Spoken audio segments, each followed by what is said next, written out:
And we'll begin with roll call. Bartlett. Here. Hirsch. Here. Kittleson. Here. Swadley. Here.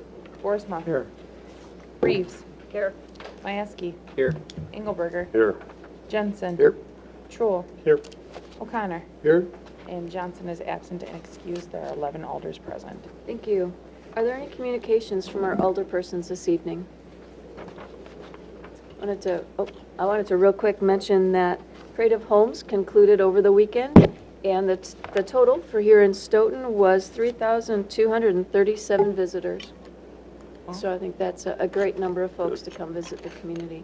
Council President Swadley. Thank you, Your Honor. Just a reminder, we do have a joint meeting with the school district set up on July 20th. And I believe it's going to be here, but we haven't finalized that yet. And we're looking at starting at 7:30. And there's potentially a joint meeting with the RDA that week as well. I don't know if that's been confirmed yet. 18th, I believe. I think it's the 18th, yeah. On July 18th with the RDA. That's good. Oh, You gonna send notice out? Yes, we'll send notices out. wait, I can't. It's been nice that the RDA actually asked the RDA people. Well, that's why it's still potential. I mean, they were talking about it, it's still So potential. if you have a conflict with either one of them, if you want to just let somebody know, and we want to make sure as many people can be here as possible. Let's route all that through Lana so that we've got one contact Public person. Works at night. No, then. The Public Works that night. And Parks and Rec. 18th? Yep. On the 18th? Yep. Yep, Public the Works 20th. is now meeting at 4:30, so that should be, No, Can't make it at 6:30 RDA council meeting on the 18th. we have Parks and Rec that night at 6. Tom wanted to change that to 5:30 though. still Huh? sounds like details, so again, potential, potential. Well, when are we gonna send this stuff out? We'll try to get that this week to you. Yeah. Yep. As of last Friday, it was still being discussed, so those are potential dates just to sort of pencil in and make you aware of. One for the school district is scheduled, though. Correct. The other one Yep. is. It's nice that they think that they can just keep on making the meetings. That is true. All right. Well, with no further comments or communications, we'll begin with the city's 2016 audit report presentation. Welcome. Good evening. Thank you. I'm Carla Gogan, a partner with Baker Tilly, the audit partner for the city's financial audit.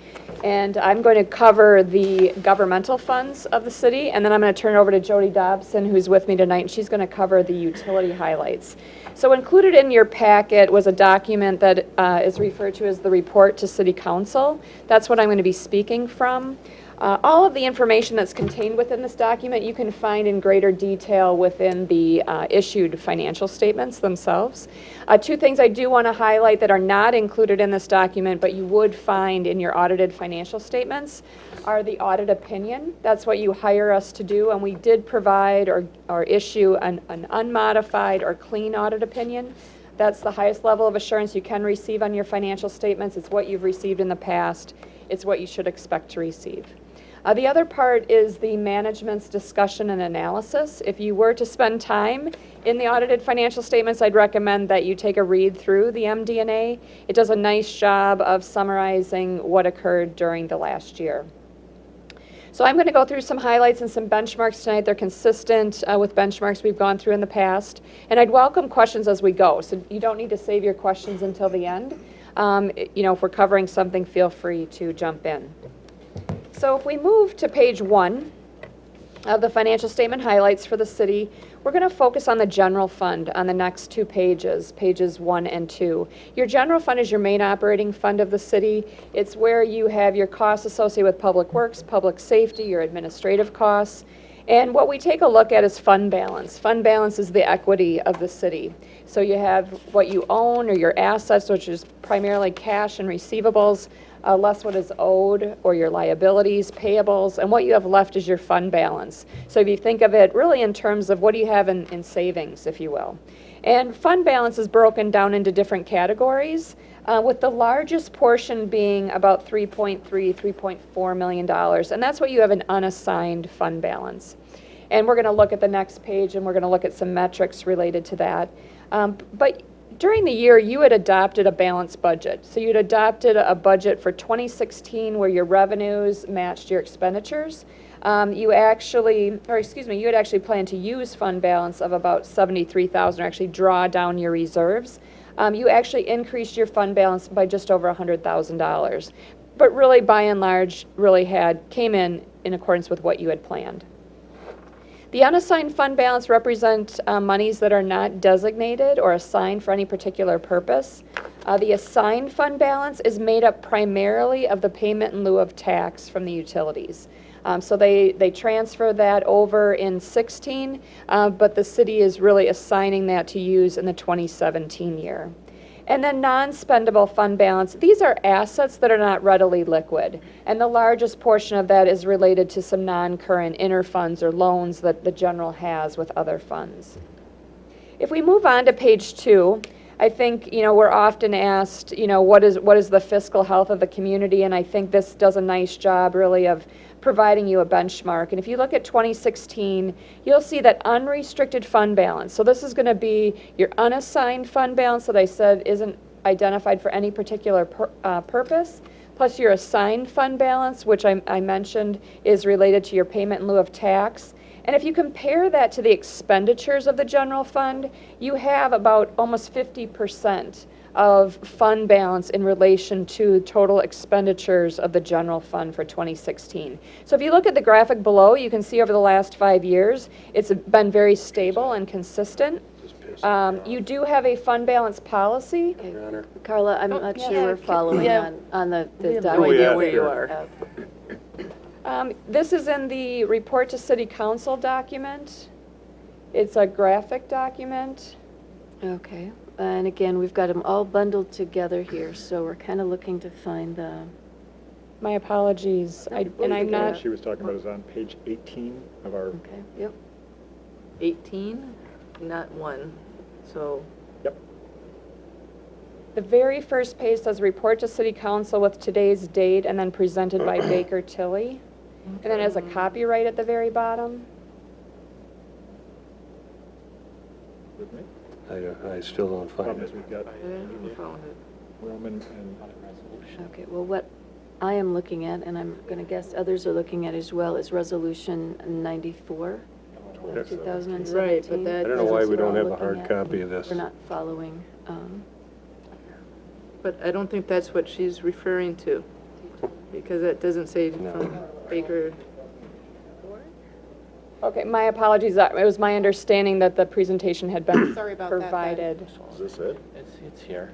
Well, it's in here. We Under just have to 6 find which of page looks it is. like so that we is, can- keep going. Yeah, there isn't a presentation. Oh, There's independent auditor's report, and required supplemental. So, Page 18. Does it start out with a resolution 94? Yes. It's not it. No, that's part of the audited financials. So Okay, if you go got down, it. which page on the ledger side? No, she doesn't have it. It wasn't included. It's not in here. Nope, it's behind you. I thought we were getting that one. So, right, it's not included within the audited financial statements, so it wouldn't be in that document. That's not what we have. That's not it. Sorry. Why are we doing this? I Well- can give a presentation, but we can't. I don't want to make them go dizzy. Well, talk us through it, please. I will talk you through it, and I will make sure that, we will make sure that you get copies of all of this, and I'm more than happy to come back and have a discussion with you to make sure that, again, that you have a good understanding of what it is that I'm covering tonight. What we could do, however, though, is since you do have your audited financial statements, why don't we just shift gears a little bit and improvise? And if you can pull up the audited financial statements, what you just had up on the right-hand side of the room. And actually, if you wouldn't mind, going to page 6 of the audited financial statements. Actual 6 or? Roman numeral 6 numeral 6 or or number 6? Page 6. Go City of Stoughton Manager. There we go. It would be, so it was just the document that was pulled up. It was the audited financial statements. This is going to be beyond the management's discussion and analysis, so it's going to be beyond the Roman numeral pages. I got it on page 6. Balance sheet of governmental is funds. Balance sheet. Hold on. And it is, Balance again, at the sheet? very top, it Balance says sheet, balance sheet governmental funds. Yep. Page 23 on On the screen? I think I heard someone, is that on page 23 of the 23. PDF? Trying to get this stupid. Okay. the, in our electronic. So page 23 of the PDF on the bottom right-hand corner, should say page 6. Yep. Okay. I'm sorry about that, Carla. That's I thought okay. it had been sent too. Well, we can cover it, you're just not going to have some of the graphs, but I'll make sure that you get a copy of that. I think you could turn it back. So, is everybody, are we all on the same page? All right.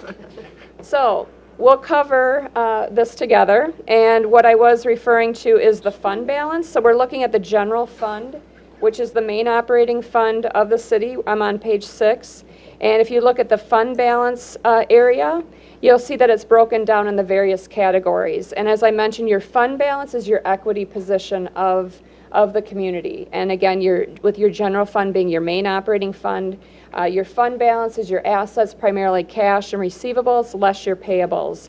Your fund balance or your equity is made up of non-spendable related items, which are not readily liquid. Your assigned fund balance, which is just over $1 million, is primarily made up of the payment in lieu of tax from the utilities, and that's being assigned for 2017. And your unassigned fund balance of $3.3 million represents monies that they're not spoken for, if you will. So the city does have a fund balance policy, and I'll point you to that.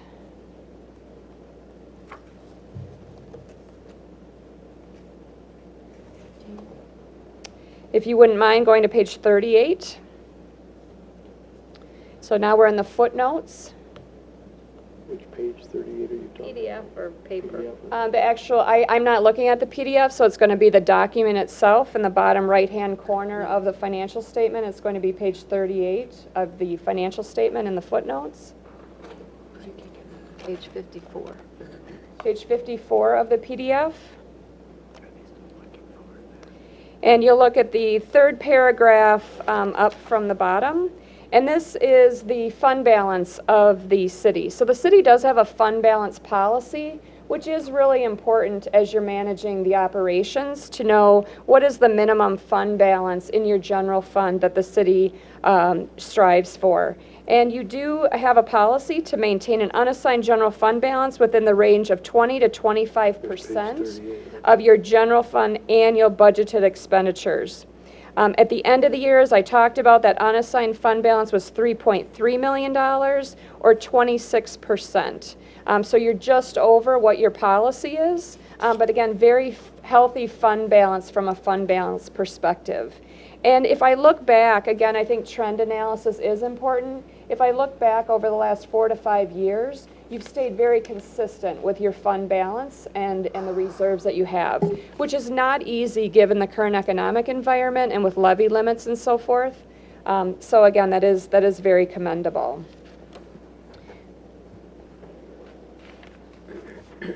Any questions on fund balance of the general fund or your fund balance policy before I move on to a different metric? Well, I do. Yeah, I mean, what you just mentioned, the policy is 20 to 25, and we're at 26.6, is that what you're saying? Yes, So we're outside of the policy, correct. so not a problem. Lori, our Actually, it's a finance good director problem. Sullivan did speak to us about that in the past. And Finance Committee was looking at that and talking about that. As far as I know, it's still on the agenda to do so. Many of my clients who have a range like that will identify that if you're over the percentage, it will give you some guidance as to then what you would do with that excess. Some clients, it may be to transfer that to debt service to pay down debt. For some municipalities that I work with, it may be to transfer to capital projects to fund future capital projects.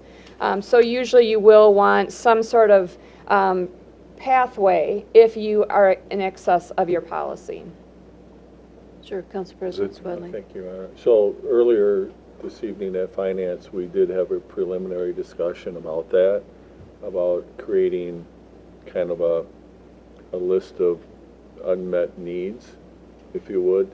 So if we are in a position where we have, potentially have some extra resources, at least we would have a plan. Right now, we have nothing. So, you know, that would be the idea behind that. And I think this basically summarizes what we were just told. So my question is, is it not in range because we're conflicting with another policy, or no? No, I think really what happened here is you performed better than what you had budgeted. So you had actually budgeted to use or draw down fund balance by about 70,000. You actually exceeded your budget and added to fund balance by about $100,000. So again, you can only do so much when you budget, and how you came in for the year is good news. You came in better than you expected, but that caused your unassigned fund balance to go over what your policy says for a percentage. Okay. We're also in that position this year because we have some unfilled positions.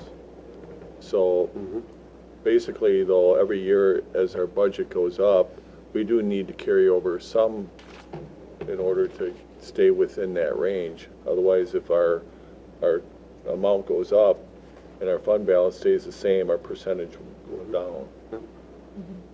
Well, it's also important to note that a $100,000 overage at the end of the year, when you're talking about a $14 million budget, Right. it's not a lot of wiggle room. I No, mean, there's that's- not. That's okay. We kind of. Better than That's the a other good- way. Absolutely, absolutely. Any other questions on fund balance? Again, you're in a very healthy fund balance position.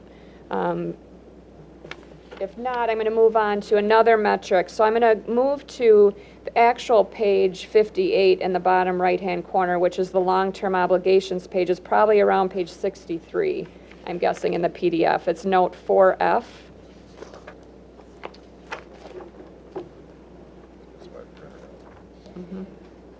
What page? So it's page 58 of the actual, 75. 75. 75, okay.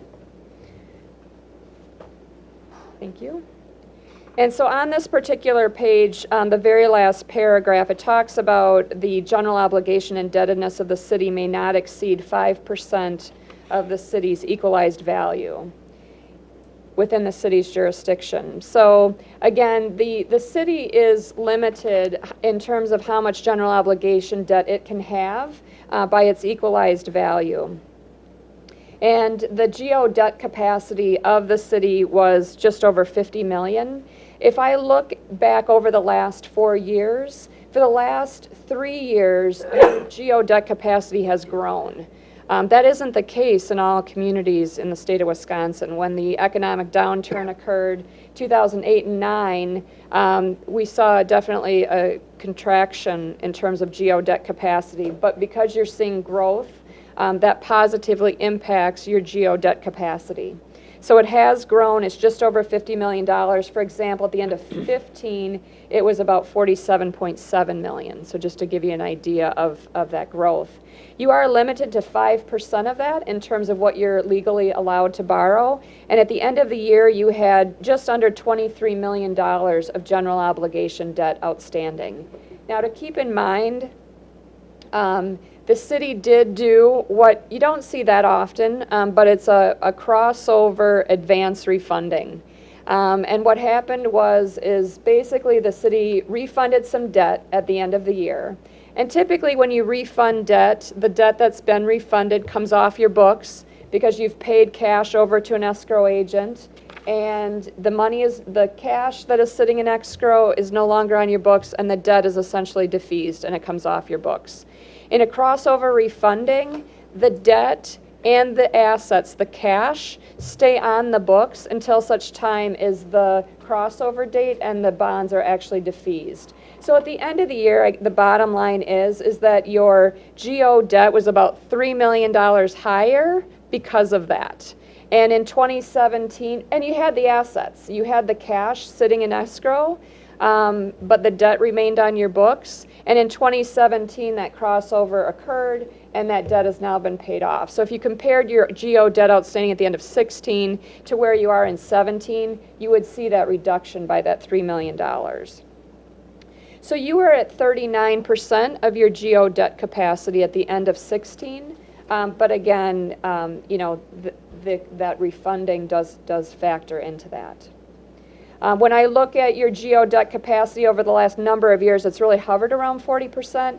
And I think the thing to keep in mind is you do, of your GO debt, a bit of it is with the utilities, about just over 2 million. And then you also have some TIF debt, GO debt of about 7 to 8 million as well. So, Oops, 1 second, sorry, Carla. yes. So, just for the council, just to keep in mind that the state law is 5% of the equalized value. And you may recall, we recently changed, our policy is less than that, and our policy is currently 4%. Okay. I'll make note of that What so was that, it before that? Before that, it was 3.2. 3.2 or something. So we still have the ability to change it again if we had to, but obviously we want to, you know, be conservative on our borrowing. one metric we take a look at that you won't see necessarily in the financial statements unless you were, you know, to do a deeper dive, but that is how much do you spend on your annual spend. If you look at all your governmental funds, how much of that do you spend on debt service? So I kind of think of it in terms of, you know, if you were going to go to the bank for a mortgage and the bank would tell you, you know, of your monthly income, here's what you can afford in terms of a mortgage payment for the month. So one metric that is commonly used would be to say when you look at all of your governmental expenditures in total and you take out anything that's capital related, but just your operating costs, you want to stay at about 20% or less as making payments toward principal and interest payment, and you were just under 22%, so it was 21.7%. So right around that 20% mark, and that's where you've been pretty consistently, right under 20% and just over 20%, again, when I look at the last 4 years. So healthy and right where you want to be. Lastly, I'm going to backtrack a little bit. Jamin's going to help me out with page numbers here. We are going to move back to page of the financial statements, page 9 and 10 of the financial statements, bottom right-hand corner of the statements. 26. So this is the statement of, so I'm sorry, it'd be the PDF, page 26. It's actually page 9 of the financial statements. So on the overhead, yep, there you go. It starts with statement of revenues, expenditures, yep, right there. So if you're looking at pages 8 and 9, and because of it being a PDF, it's difficult for you to see, but if you look on page 9 and 10, you'd have to look at them side by side. This just gives you an idea of where your revenues are coming from, so I'll just verbalize this for you, and what the expenditures are. You know, at the top of the page are your revenues, not a surprise. Your taxes are your most significant revenue source. And if we look down at the expenditure piece, you know, capital outlay is going to fluctuate greatly from year to year. Just depends on where you are in a development cycle, where you are in your borrowing cycle.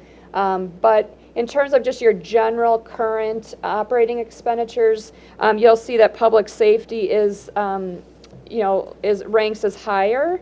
That's pretty typical and common for the communities that I work with. And just to give you a metric, if we were to just look at those current expenditures, you spend about 32% of your annual spend is spent on public safety. You know, and we talked about debt service is around 20, 21, 22%, and the rest, you know, following with public works and general government. Overall positive results. My apologies for the presentation. Next year I will be sure. This has happened to me once before, and so I told myself I was always going to come with hard copies just in case. So we'll make sure you get those, and if you have that information, if you have questions, don't hesitate to reach out. I'd be more than happy to come back to a future meeting if you'd like. Any other questions, anything I haven't covered that you were hoping we would cover tonight? Sure. Alderperson Engelberger. Thank you, Anna. I got a couple questions. You just mentioned some percentages of public safety. Were you reading those, or were you just referencing them from somewhere else? I'm referencing them from the document that you don't have in front of you, that when you do have it, it will show you the total expenditures and the percentages. It's not included within the audited financial statement document. Okay, and my other question is, we've been spending a lot of money in the last year or so. I think everybody can agree on that. My question is, do we have enough, or I guess the question is, in our future year coming up here, that we're gonna be budgeting for, I'm sure we have enough for the CIP and the, our budget, and my question would be, because we've been spending a lot, and we're gonna be spending like 8 million or so for a public works facility, which I'm interested in. Some are not, because I think they feel that we may not have enough money. I guess I want to get a sense of if we have enough money to include some TIF borrowing in the near future, if that comes to play, because it's going to be out there. People are going to be looking for it. So, can you say anything about that, or no? Or should I be asking Tammy about that? It really is, really more of a management question. I guess what I will say is that it's important to look at kind of all pieces as you're trying to put the puzzle together, because not only do you need to consider what you need for operations, but what also factors into there is, not only what might you need for a public works facility, but what might you need 5 years down the road. It's really important to do, not only you're pulling together your operating budget, but also having a solid capital outlay plan and capital budget to know what your needs are down the road, to determine what does that mean in terms of future borrowing, and how does that factor into your debt policy, as well as what might you need to use fund balance for, and what does that going to mean from your fund balance policy. So you've set policy, and I would say you're just going to want to have to consider that as you are considering what your alternatives are. I guess the main question is, because of the $8 million for the public works facility, this year or next year, I can't remember which one, we're borrowing up to pretty much as we can under another certain policy. What was the $10 million policy or something? It's a tax $10 million cap for borrowing, so Yeah. in order to. So I mean, are we getting into trouble where we won't be able to borrow anymore, No, for we instance, for shouldn't be. TIF or other things? No, it's a different type of It's a- borrowing. Right, exactly. Okay. And actually, I know you weren't at the CIP meeting last night, but I did hand out copies of everything they're currently reviewing, and it did have some information in there about possible projects for the RDA, so that everyone can take a look at when it comes time to Okay. establish a budget. Okay, thank you. Any other questions for Carla regarding the city's audit? And we'll have adoption of that a little later on our agenda tonight. All right, thank you, Okay. Carla. Thank you. And then next, we'll have a presentation about the utilities audit. And if I could, perhaps, I'd like to introduce Jamin Friedel, our CPA finance manager, started earlier this year, and then he's going to introduce our presenter. So, I won't take up any more of your time than I have to, but Jody Dobson, she's a partner with Baker Tilly's Energy and Utilities Group. She'll do the utilities financial report. Wow, that was really fast, Jamie. Said he'd be fast, and he was. Well, thank you very much. So I'll be talking about the utilities financial statements. I did bring a paper copy with because I knew that we didn't get these done in time to be in the packet. But similar to what Carla talked about, the utilities financial statements did receive what we call an unmodified or a clean opinion on the financial statements. And so that is the highest level of assurance that we can give. And what we really wanted to do is just walk through tonight some very similarly financial benchmarks. The way I've got this laid out, because you do have the three different utilities, electric, water, and sewer, is we've got the hardcore numbers on the left side of each set of pages, and then I'll talk more from the graphs on the right side, but I always like to provide the numbers in case you want to go back and crunch the numbers.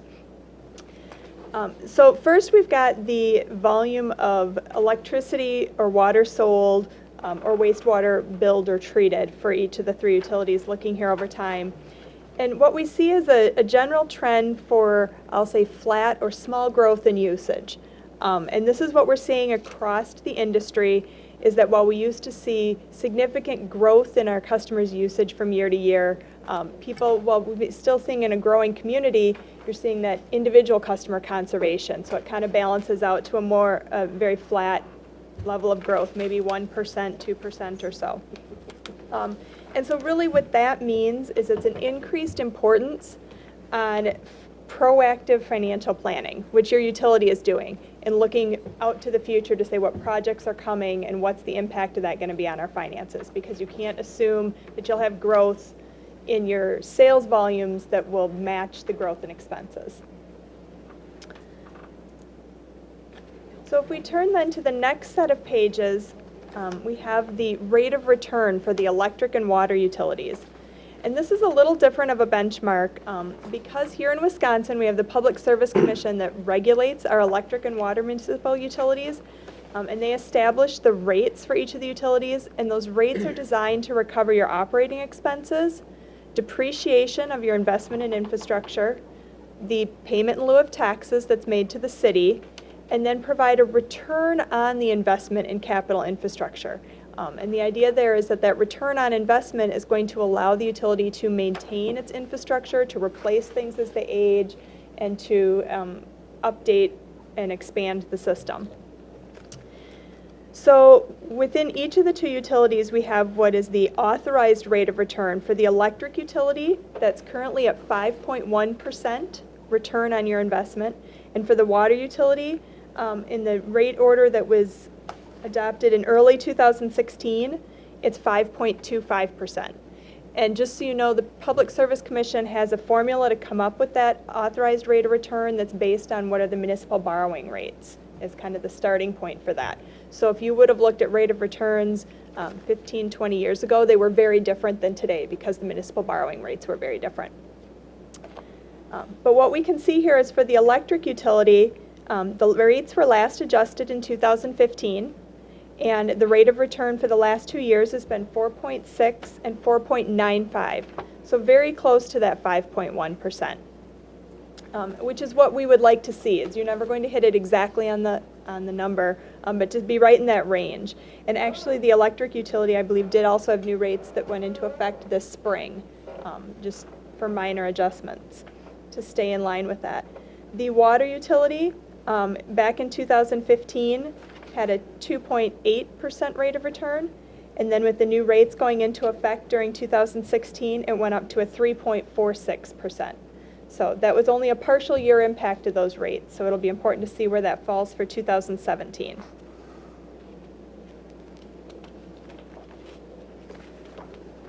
So the last couple numbers here we're going to look at really focuses then on the balance sheet side of the utilities. Very similar to what Carla talked about. We want to look at some debt-related numbers as well as cash reserves. So the first one is the debt coverage calculation, and this is a requirement of some of the bonds that the utilities have issued. They have issued revenue bonds, which are pledged to be secured with the utilities' revenue streams from their rates rather than your general obligation debt that is pledged with the taxing authority. And so with that comes a requirement that the revenues are able to provide for the operations as well as cover the debt service plus this coverage factor.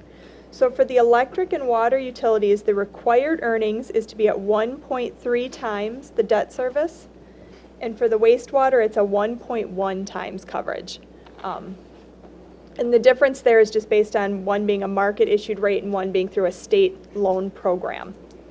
And so for 2016, the electric utility was at a 2.4, the water utility is at 2.7, and the wastewater utility just under 1.9.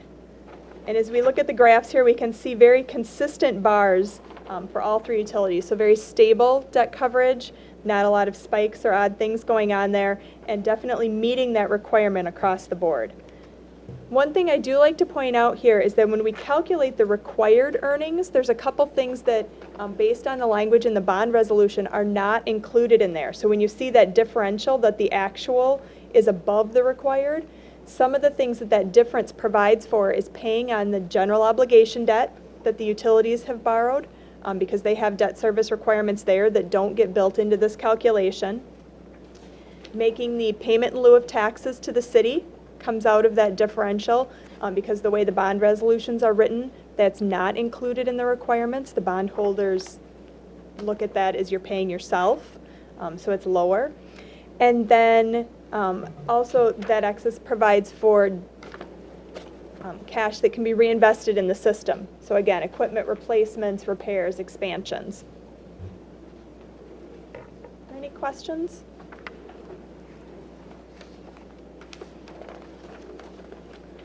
So the next page, we look at the unrestricted funds on hand. Now this does exclude any funds that are externally restricted. So those revenue bonds do have some requirements for funds that have to be set aside in restricted accounts and held for specific debt service purposes. We've excluded those from this analysis.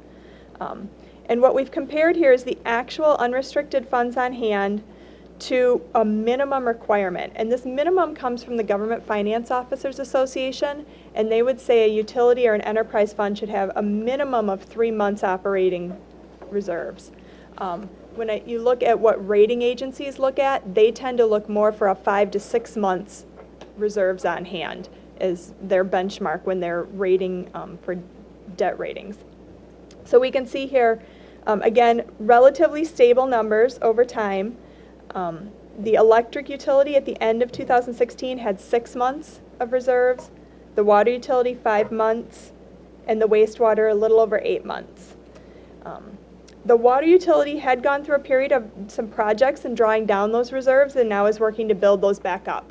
And that's very common with utilities, is your projects, your capital spend doesn't always come in equal every year. So you may have some periods of building up, planning for a project, and then drawing down as those projects occur. And that is one thing that management has done with some of these unrestricted funds, is designate them for future projects and replacements that they know are coming. And then the last number that we always look at is, think of it as a debt to equity ratio, is out of the total investment in capital infrastructure for each of the utilities, how much is financed through debt versus equity. What we like to see here is no more than 50% debt, unless there's a really unusual circumstance, maybe a very young utility with very new infrastructure. So when we look at the 2016 numbers here, the electric utility is 32% debt. The water utility only has 6% of its infrastructure financed through debt, and the wastewater utility has 29% debt. So all well below that 50% benchmark, allowing flexibility in the financing of future projects. And when I see also the stable numbers here, showing not a lot of spikes. So overall, a very positive result for the year. That's great, thank you. Any, Alderperson Borsman? I had a question, just, I really just don't know the answer to this one. This is, do we have insurance then for utilities that if a catastrophe would happen, that we would have insurance that would cover a catastrophe to a water tower or to the plant or whatever, you know, just to mitigate our risk in terms of our utility? You do have insurance, and I'm going to let Bob speak more to the specifics of it. Yeah, we do have insurance for all the infrastructure, and I wanted to point out that back in 2005, we were impacted by a tornado, of course, and we had 11 different utilities in here putting the electric infrastructure back up. We, because of the record keeping that we had and the insurance that we had, all of that was paid back. And insurance is real important. We talked to some of our peers that have little to none, but yeah, we are covered. When that occurred, we were spending an awful lot of money, and not only with all the crews in, but we have materials coming from out of state, semis coming in to put everything back up. So you need to have some cash on hand, but you've got to have good records and you've got to have insurance. And just one other question, then every year you adjust your insurance for the amount of capital? Absolutely. The infrastructure is always changing.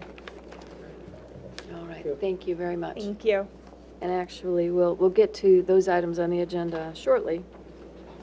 Next on our agenda is our public comment period. And I think we've waited folks out so that we don't have anyone here in the room for their, I'm making a joke. If there were folks, we would certainly welcome public comment. But I don't see anyone this evening, so we'll move right along.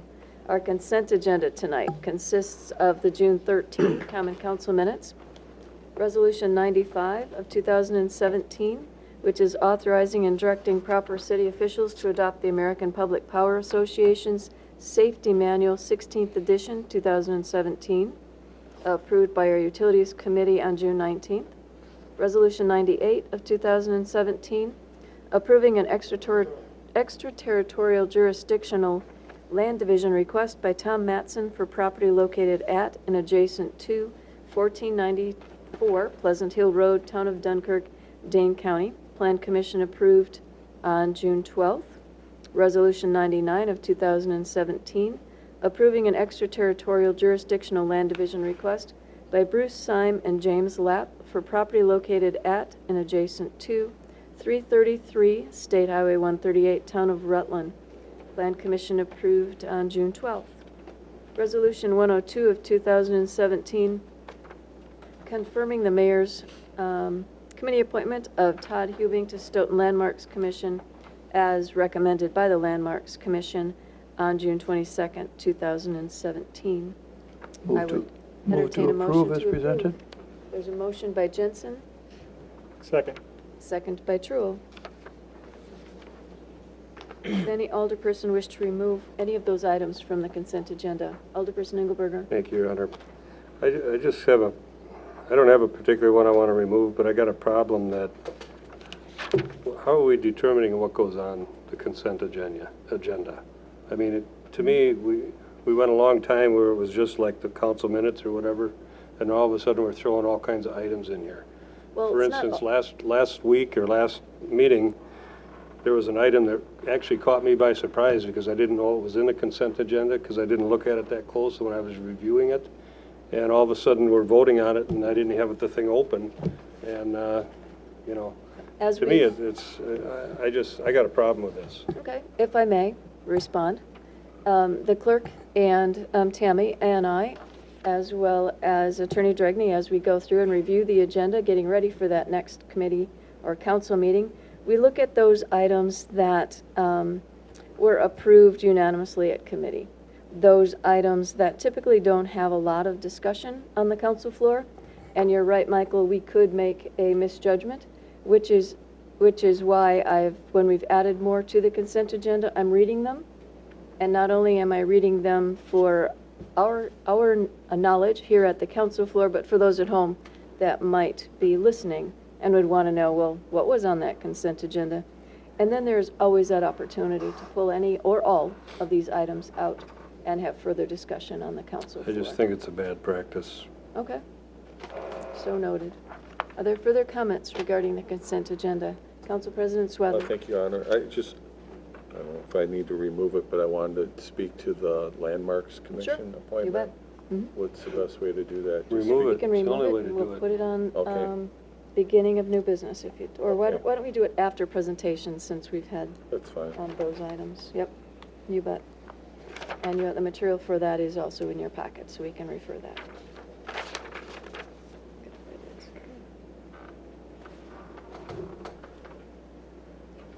Further comments regarding the consent agenda?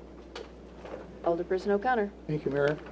I appreciate your efforts to try to speed things along with the consent agenda. I think it works out well. Okay, thank you. Thank you. So we have a motion by Alderperson Jensen, second by Alderperson Truul, to approve the consent agenda with the removal of Resolution 102, 2017 for further discussion. All those in favor, aye? Aye. Opposed, no? That motion carries. We have no old business this evening. New business begins with Resolution 93, 2017, coming from our Utilities Committee. Alderperson Engelberger. Thank you, Your Honor. Utilities brings forward Resolution 93-2017, authorizing directing the proper city officials to approve the Stoughton Utilities 2016 audit report and management letter, and I so move. There's a motion by Engelberger. Is there a second? Second. Second by O'Connor. Alderperson Engelberger. It was presented here tonight, and if Bob has any other comments? No, I think we're moving along as we should. All right, with no further discussion, we'll vote by roll call. Hirsch. Aye. Kittleson. Aye. Swadley. Aye. Boersma. Aye. Reeves. Aye. Mieski. Aye. Engelberger. Aye. Jensen. Aye. Kroll. Aye. O'Connor. Aye. Bartlett. Aye. That motion carries unanimously. Thank you. Resolution 94 of 2017 comes from our Finance Committee. Alderperson O'Connor. Thank you, Mayor. Resolution 94, 2017, authorizing and directing the proper city officials to approve the 2016 City of Stoughton audit. Finance Committee met tonight and approved unanimously. And is there Nice a one. motion by O'Connor, second by Swadley? Alderperson O'Connor?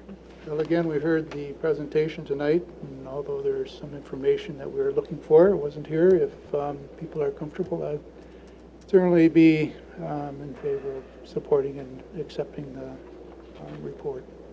Thank you.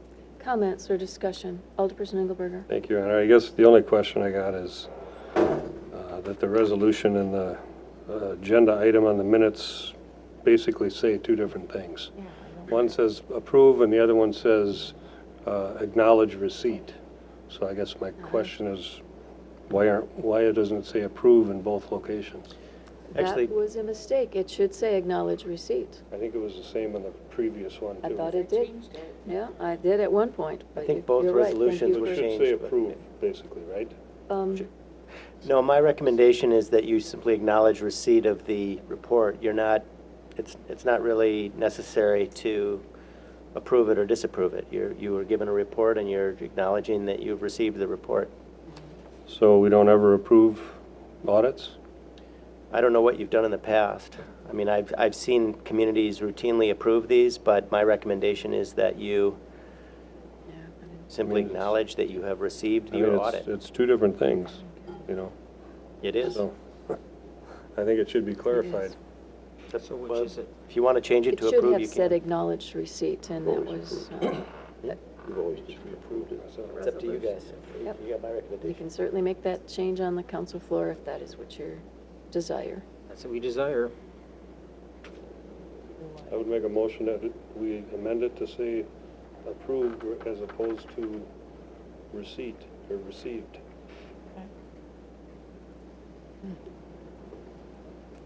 Nope. There's a motion by Engelberger, and I don't think I'm stretching too far to see a second by Mieski to amend? No, Okay, I just want clarification. I want to know what I'm voting on. yep, I'll second. Did he say? okay. Yep, thank you, Sid. So what we're voting on is an amendment to Resolution 94, 2017, to change the words on that resolution that say, authorizing and directing the proper city officials to acknowledge receipt. And I'm sorry, no, I said the wrong number. That's because I'm reading one thing and saying the other thing.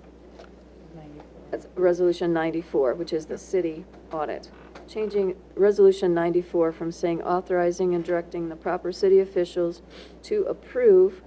Oh, See, now I'm The other messed way up around. because our resolution says different things from what I'm reading on the agenda. You're right. Let me get my bearings here.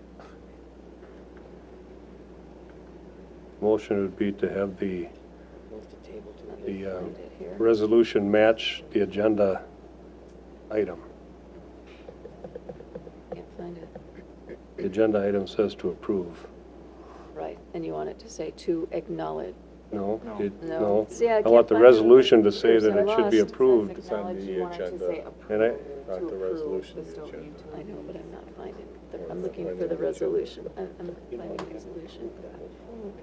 Michael, you help us with What it is the then. resolution, what you're looking for? But that's It's the Stoughton agenda. Utilities I Well, want. It's the same thing, No. I think. Nope, the resolution says to acknowledge receipt, the agenda says to approve. I want to Motion act on is what that- the agenda says, that they not what the both resolution say. says. To approve.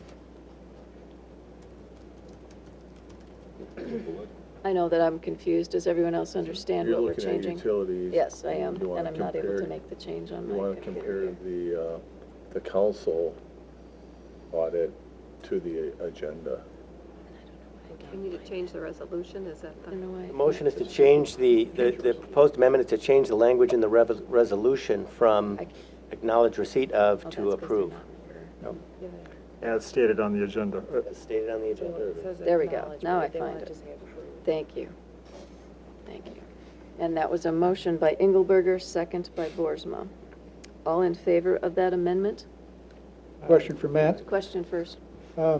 You're recommending that we keep it as accept, is that correct? I routinely recommend simply acknowledging receipt of a report of this nature, but I'm not really sure what it means to approve it. And so I think it's a more accurate statement of what you're doing. You've received a report. If you approve it, I'm not exactly sure what that means. unless we read it every line by line by line, I'm not sure I could completely approve it personally, because I, Alderperson Engelberger and then Hirsch. Question for the auditors. Give us your reason why we should do either or. I would recommend, as the city attorney recommends, to acknowledge receipt because we are hired by you, engaged by you to perform an independent audit of the city and the utilities financial statements, and that is what we've done, and we've issued our opinion. So for you to disapprove of our report, I don't know what that means either, to say if you'd approve or disapprove. So I concur with city attorney that you would acknowledge receipt. Okay, thank you. Pull the motion. Withdraw my second. Request that they all say the same thing. Absolutely. I apologize. We had it fixed and somehow it didn't stay that way. I apologize for that. It was right on the finance committee agenda. And it was right here at one point. Somehow it didn't save properly, so Maybe when it we got did have it amended. changed. That could have been the amendment. All right. Resolution 94 of 2017, we're going back to what it says on our resolution, which is authorizing and directing the proper city officials to acknowledge receipt of the 2016 Stoughton audit. It's a motion by Alderperson O'Connor, second by Alderperson Swadley. With no further discussion, we'll vote by roll call. Kittleson. yes. Swadley. Aye. Boersma. Aye. Reeves. Aye. Mieski. Aye. Engelberger. Aye. Jensen. Aye. Truul. Aye. O'Connor. Aye. Bartlett. Aye. Hirsch. Aye. Motion carries unanimously. All right, thank you.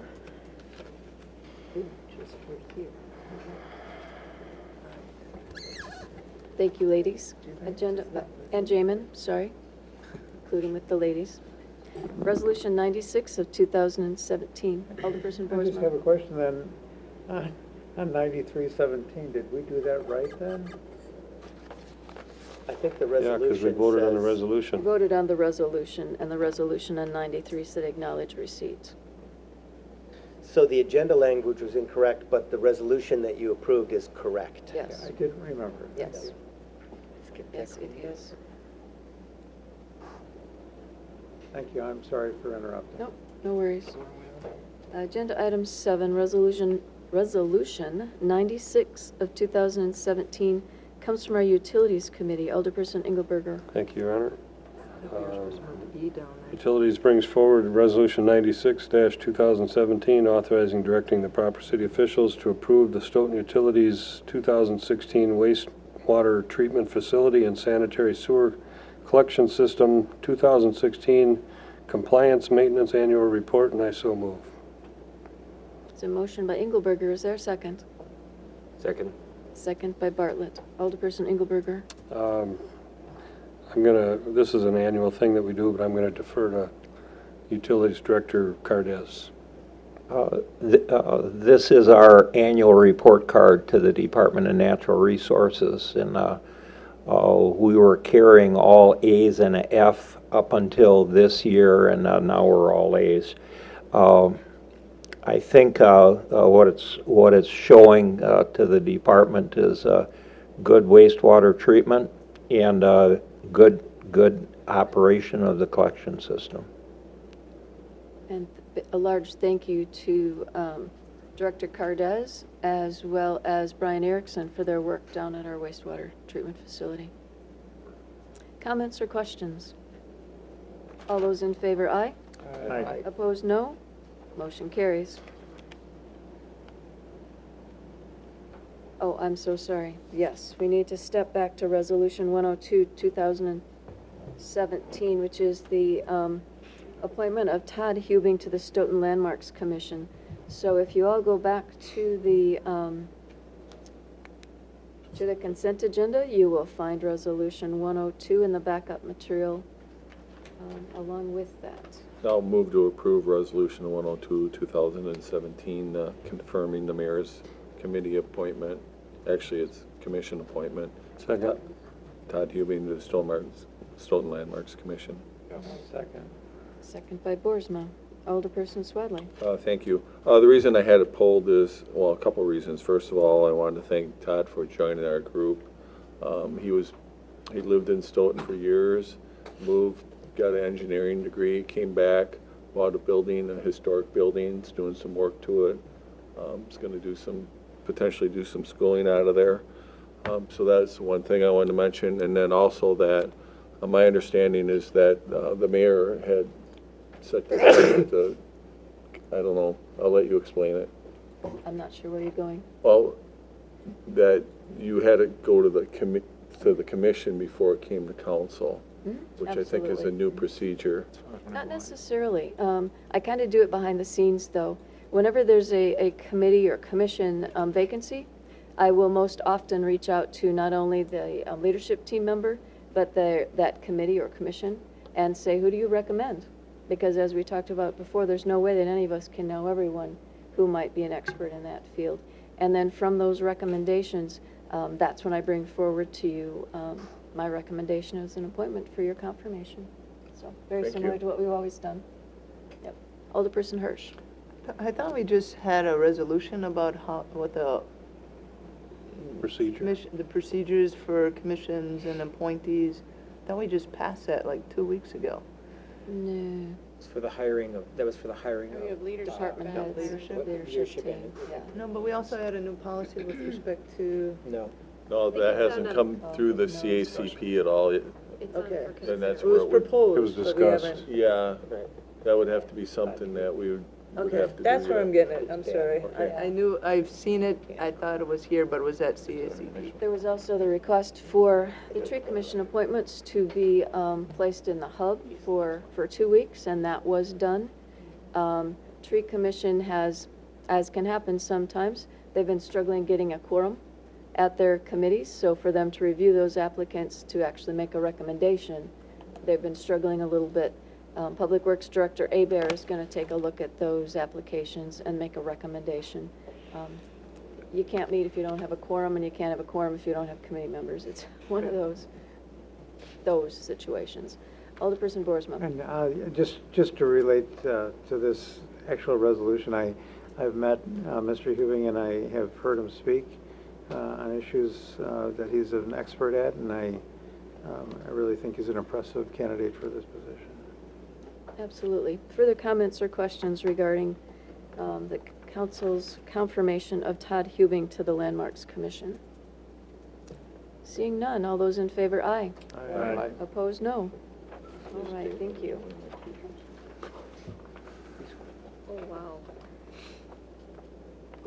Resolution 100, 2017 comes from our Planning Commission. Alderperson Truill. Thank you, Your Honor. Planning Commission brings forth Resolution 100-2017, approving a conditional use permit for Laura Vinnie to operate a group daycare at 320 Dvorak Court in Stoughton. And I'd move approval. Thank Second. you. Motion by Truill, second by Engelberger. Alderperson Truill.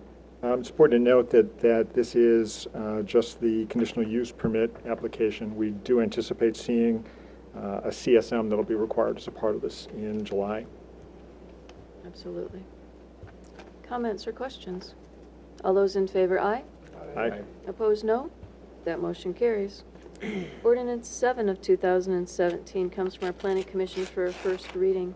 Alderperson Truill. Thank you, Your Honor. Plan Commission brings forth ordinance 7-2017, approving a general development plan for Outlot 1 and lots 3 and 4 of the CSM number 14057 and lots 5 and 7 of CSM number 14058, all part of the Kettle Park West Commercial Center. Motion by Alderperson Truul. it's I'm first sorry, it's a reading, ma'am. first reading. My apologies, that'll be back in 2 weeks before you. Resolution 97 of, Question on that? Sure. When that comes back, can we bring the map up there? Because when I try to bring the stuff up here in the packet, you can't, it's all blur. Right. Oh, when you bring it back. I That's mean, fine. Yeah, because you can't see it in here. okay. Can you just give us a brief of what this is, or? Kind of blurry right here, too. Yeah, this was part of a general development plan development area. The lots that they're proposing to have be made part of a new general development plan establishes the zoning setbacks and standards for these particular parcels. A number of these lots have issues where they're trying to utilize shared parking. For example, there's a number of standards that they bump up against. Shared parking doesn't allow for pavement near or adjacent to property lines. And so for them to accomplish, for example, Lot 7 in the bottom right-hand corner, multiple buildings across that, the parking is shared as a group of properties there. And that would create challenges for them to meet that particular standard. They're proposing a number of things to offset that related to landscaping and the size of the tree islands and others, and they're outlined in the submittal materials, but it's related to those standards. I guess, I mean, we just passing the comprehensive plan, and I thought that doesn't really confirm to what was this in the comprehensive plan with how it should look? When you have that, it seems to be that there was far more, I can't find the page now. These particular lots, I believe, are, I will certainly confirm and verify that, but these were anticipated as part of the commercial center district, and therefore the commercial development is still the intended land use. It's just establishing the standards for those particular parcels. Any other additional comments or questions tonight? Council President Swedley. Thank you, Your Honor. And I know the question was asked at the Planning Commission, but I want to ask it here that has to do with pedestrian safety and sidewalks. Yeah. I know you had a discussion on that. I think you said that would be included in the SIP. Is that what I heard? Each of these parcels, as they develop, would be required to go through a specific implementation plan or site planning process that gets approved by the Planning Commission. And there was acknowledgement of the pedestrian corridors that trying to have interconnectivity within the sites, but there's also discussion about how the pedestrian corridors are currently met on this site. Recall Jackson Street has sidewalks on the entire south side. There's a shared use path on the north side. Internal to the development, the north-south road, Kettle Park Way, will have a continuous sidewalk down the east side of this internal private driveway.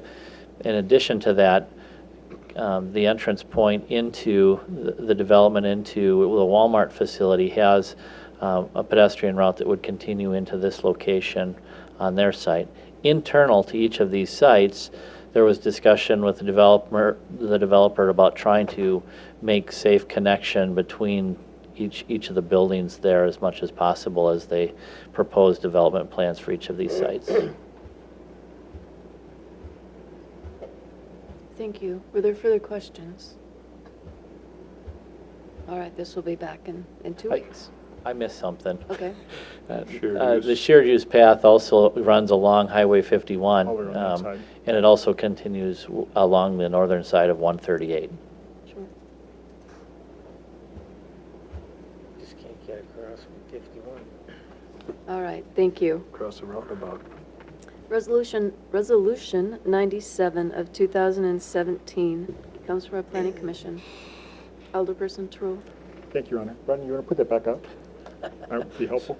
Plan Commission brings forth Resolution 97-2017, approving a condominium plat for Kettle Park West Commercial Center Lot 7.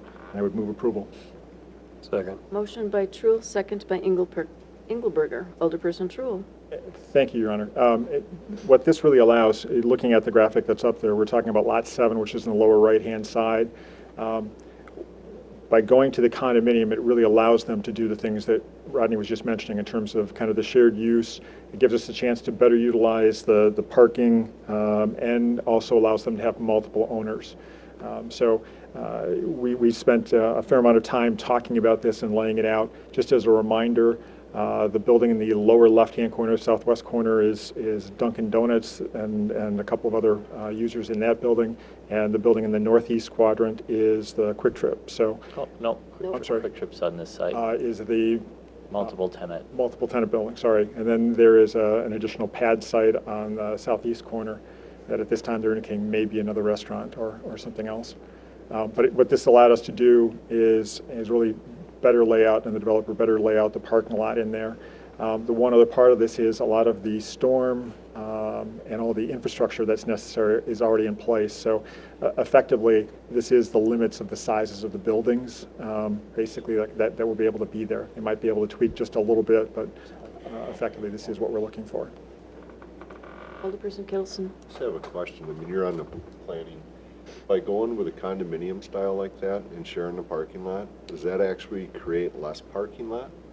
Or does it create more parking? It actually creates more because it allows us to do, they don't have to meet some of the setback requirements that we would have if each of these things were theoretically different buildings. The flip side of it is, I think when this was brought to us, and Rodney, correct me, it was adopted as if this was all one owner for each of those buildings. And what this allows is, again, them to sell individual lots, and then that helps us a bit with the setbacks. Council President Swadley. Thank you, Your Honor. Well, since Dennis is here, been here all night, I'd like to hear from you. My question would be is this change because of market conditions or individual tenants that you've been working with, or what's kind of initiating this change for you?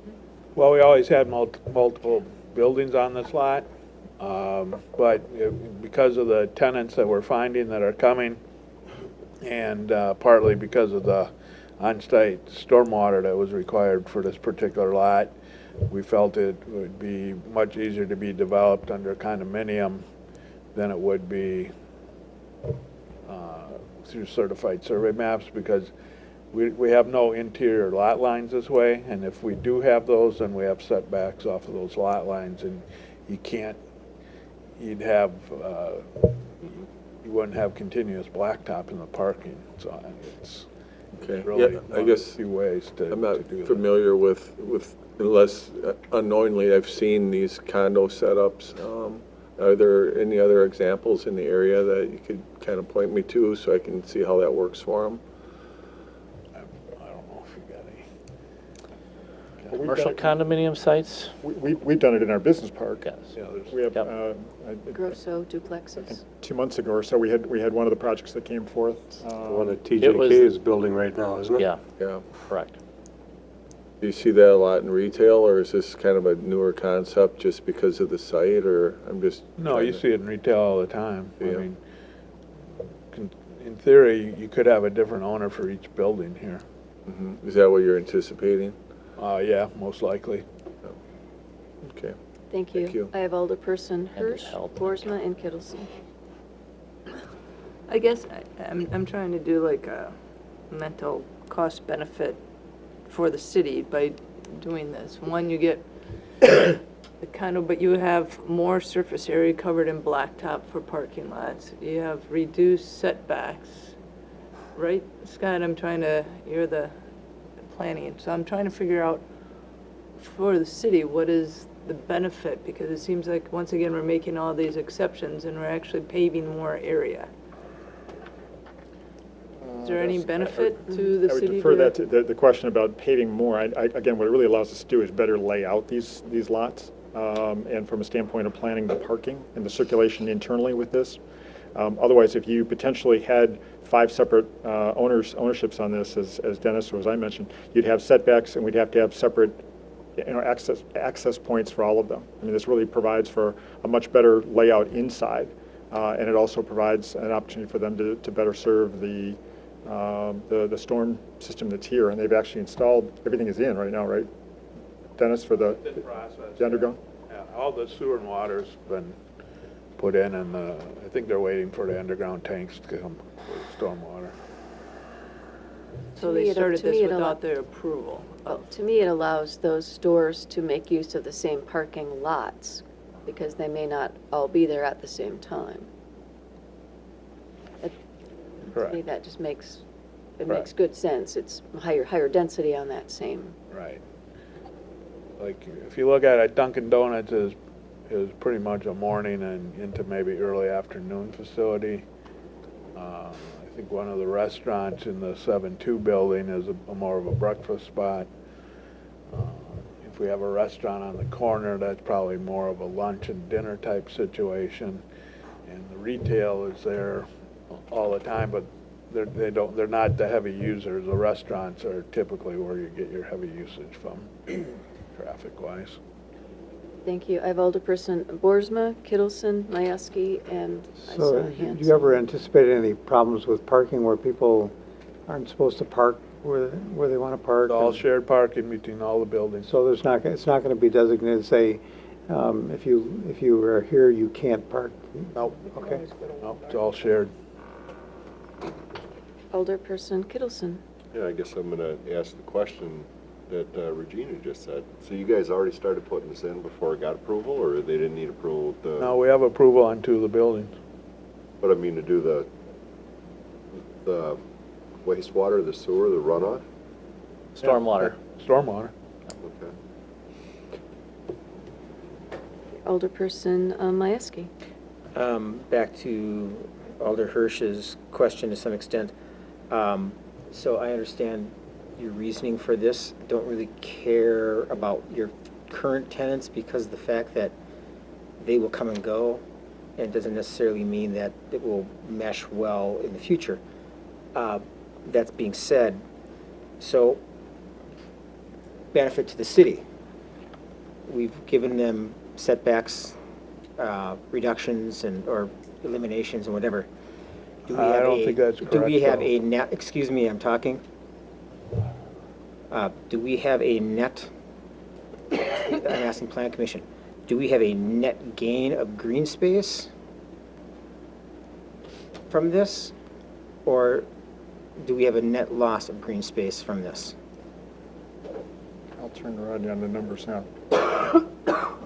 The site plans for this look at the entire lot sovereign and have to meet the open space, the green space requirement for the site as a whole. And that's how this site has been laid out to accomplish those requirements. The condominium plat allows for all the land is really held in common in a condominium plat. Understandable. Okay, so the amount of open space is looked at as in the entire parcel, even though there's internal and kind of invisible lines separating Right. areas of responsibility possibly, this will meet the overall site open space requirement of the zoning code for that entire site as a whole. Thank you. Okay. Utilities Director Cardes. And just to confirm, and because I heard a comment about water and sanitary sewer, I think on the other side of the table, but the water and sewer infrastructure is owned by the condominium association, owned, operated, maintained. That's a question, Dennis. Yeah. Okay. Further comments or questions regarding Resolution 97 of 2017? Okay, all those in, I guess it wasn't, I think they asked a question about whether or not, you started working on the sewer and water as a condominium type plat before it was actually approved as a condominium type. I don't think so. That's what was kind of thrown around, so I'm just trying to get clarification. Yeah, underground utilities and stormwater management were looked at for this entire parcel as a whole. The individual buildings were approved as described, the one for Dunkin' Donuts in a multi-tenant location. So those underground stormwater management facilities were designed to accommodate the entire Lot 7 parcel, irrespective of whether, again, the other buildings have not all been approved. Obviously, there's a limited location where they can be positioned now, but the overall stormwater management for this entire site contemplates the amount of open space and the amount of impervious for the entire site. Okay, thank you very much. You're welcome. Thank you. I have Alderperson Engelberger and then Truul. Thank you, Your Honor. You know, I'm normally the one that complains about this stuff. So I'm recommending this for several reasons. Question was asked about what's the benefit for the city. Well, I guess potentially one benefit could be it might be a little safer by allowing this to be, buildings to be a little further apart and those kinds of things when you got more setback. So there's one possible benefit for the city. The other thing, you know, I'm a skeptic on you know, making exceptions, and you know, the TIF thing for this type of a development, that damage has already been done. So the way I'm looking at it, let's get these things built and just move on, so we can move on. That's basically what I'm thinking on this. So I mean, we can try to defeat things all day, and basically you're going to get criticized for it. So let's move on. Alderperson Truul. And just a clarification, since I was the one who raised the comment about the storm utilities already being in, part of what the Plan Commission, one of the questions that came up at Plan is, okay, you've now brought, we've seen plans for a couple of these that we've approved. What about if you want to change the size of any of these other buildings? And that's when we were told the infrastructure has already been designed for this. So effectively, if, again, there's 5 buildings there. There's the building to the north of the Duncan building hasn't been approved yet. What we basically were assured, because of kind of what's happening here, is that that building won't be any larger or much larger than what's being shown here, just because of the way it was already designed. If they find a tenant that needs a larger space, they'll take them someplace else. So I apologize for confusion that I mentioned as a part of that. It was clearly, from a Plan Commission standpoint, we actually saw it as an advantage, and because they had looked at the whole site. Okay, Alderperson Hirsch, Engelberger, and Smalley. Just for clarification, when I ask questions, it's for clarification, not to say that I'm trying to defeat anything. So I take offense by that. I just want to make sure that we're doing the right thing, and we have everybody has a clear understanding of what we're actually voting on. So that's why I asked for clarification, and asked for clarification with that.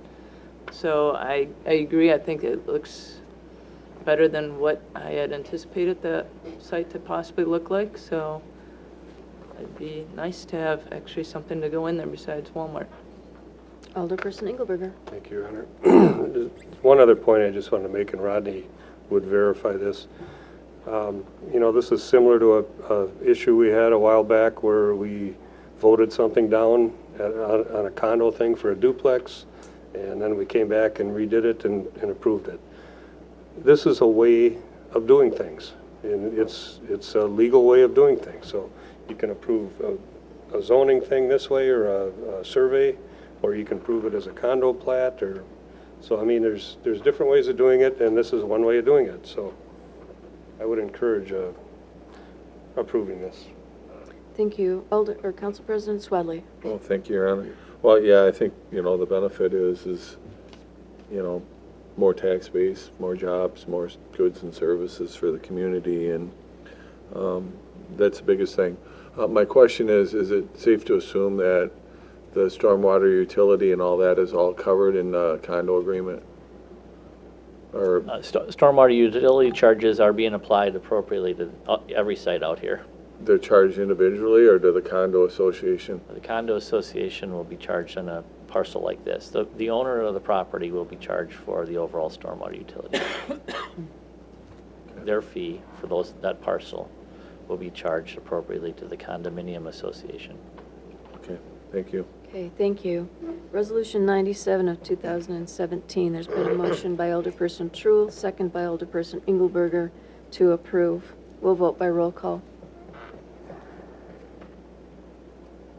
Bartlett. Aye. Hirsch. Aye. Kittleson. Aye. Swadley. Aye. Boersma. Aye. Reeves. Aye. Mieski. Aye. Engelberger. Aye. Jensen. Aye. Truul. Aye. O'Connor. Aye. Motion carries unanimously. Thank you. Resolution 101 of 2017 comes from our Public Works Committee. Alderperson Jensen. Thank you, Your Honor.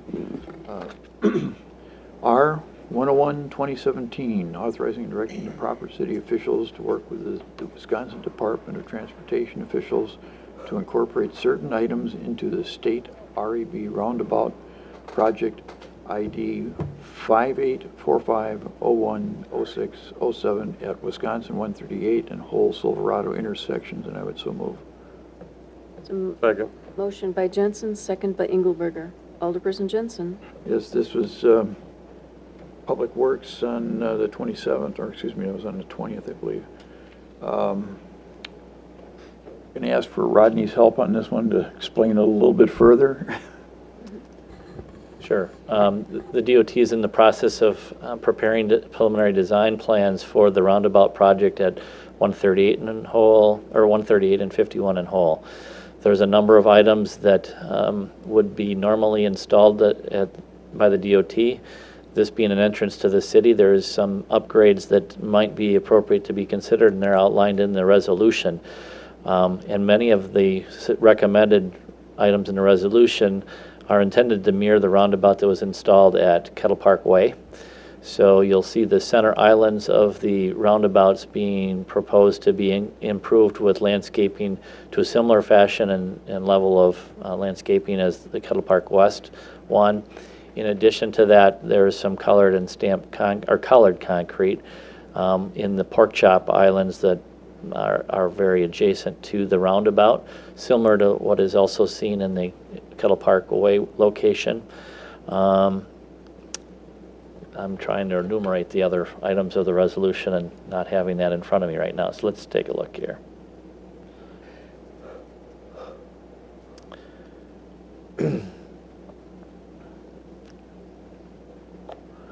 So essentially it was the landscaping in the center of the islands and the colored concrete in the areas adjacent to the dividers near that location.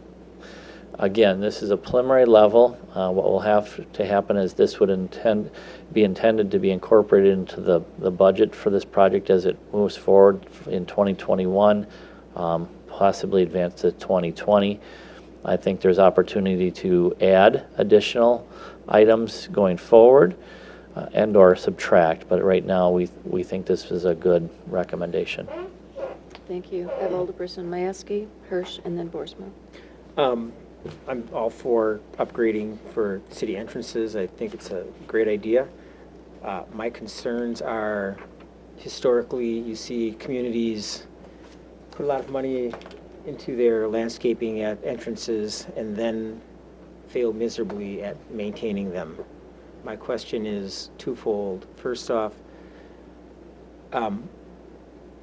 is there going to be an adjusted budget for maintenance of this? Obviously, there has to be an exploration of that. There hasn't been any operation budget discussion other than with the Public Works Director, who's aware of the maintenance obligations we have on the adjacent roundabout and anticipated future maintenance activities related to this one as well. Second, as the maintenance with this, most important factor is being able to water it, because it will die otherwise. Is there going to be a water source to these islands so that they can be maintained properly? Worth further, we didn't discuss that. The existing one does not. If we're right now in that process, you're asking us to give money for an upgrade, but this upgrade is going to fail if it's not done correctly. Sure. So I would like to see this come back with the adjusted price for being able to water this, because otherwise it will die. I'll guarantee it. I'll put my money where my mouth is right now. Alderperson Hirsch.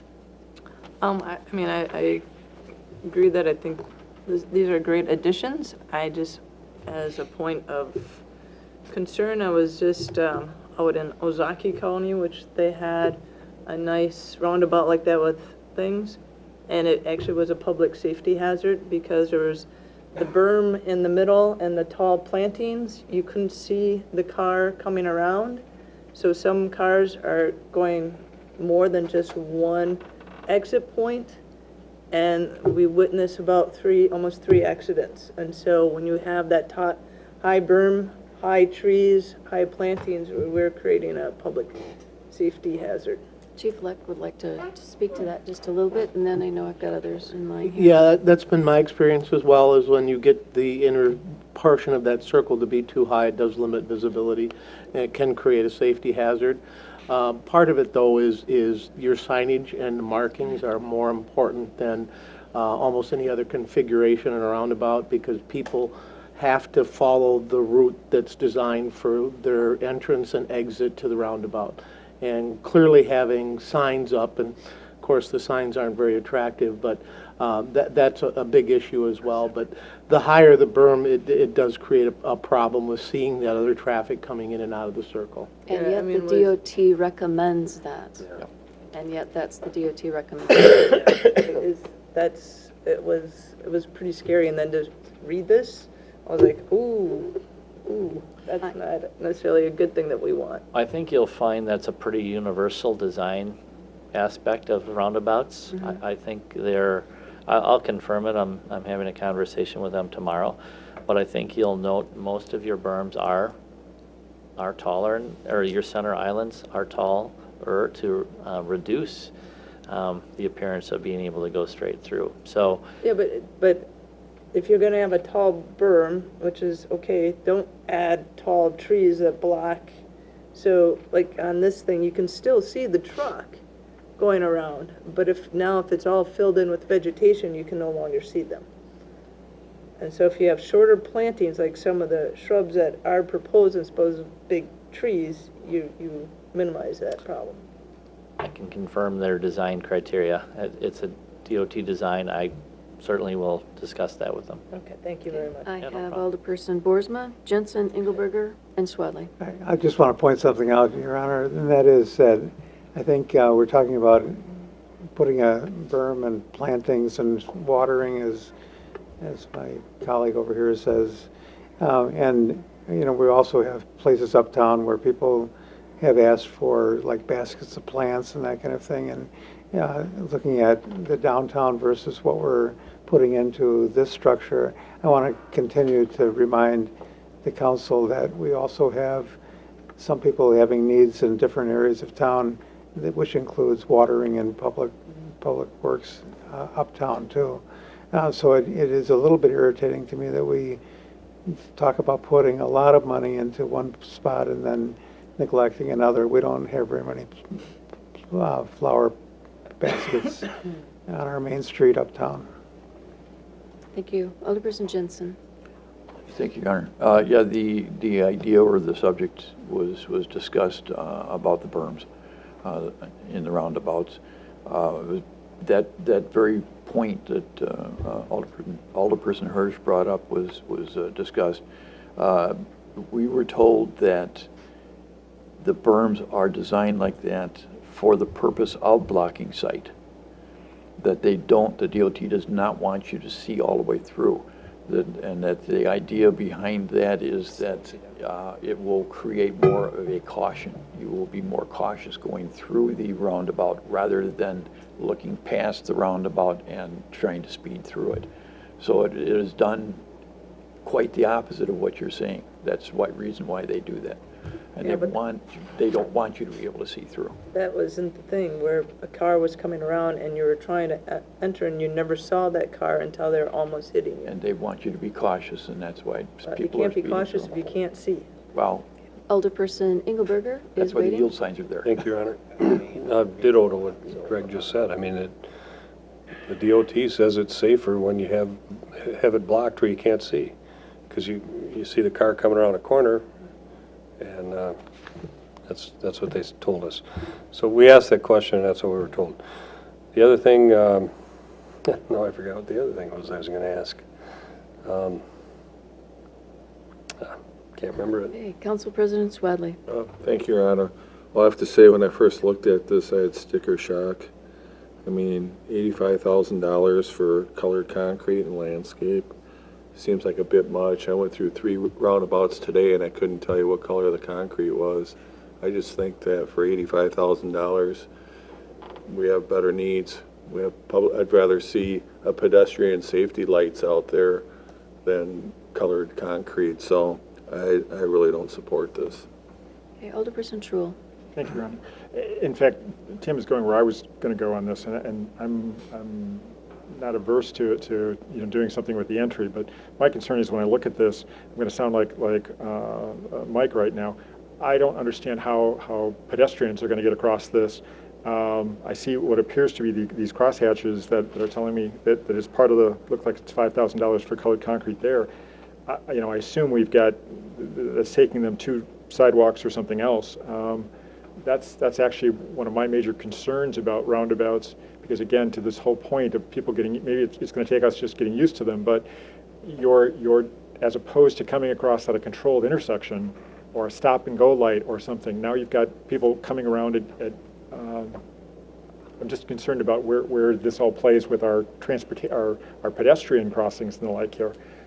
So I guess I just throw that out, and I know this is early in the development, but are we truly going to have sidewalks that are going to come through at all of these locations?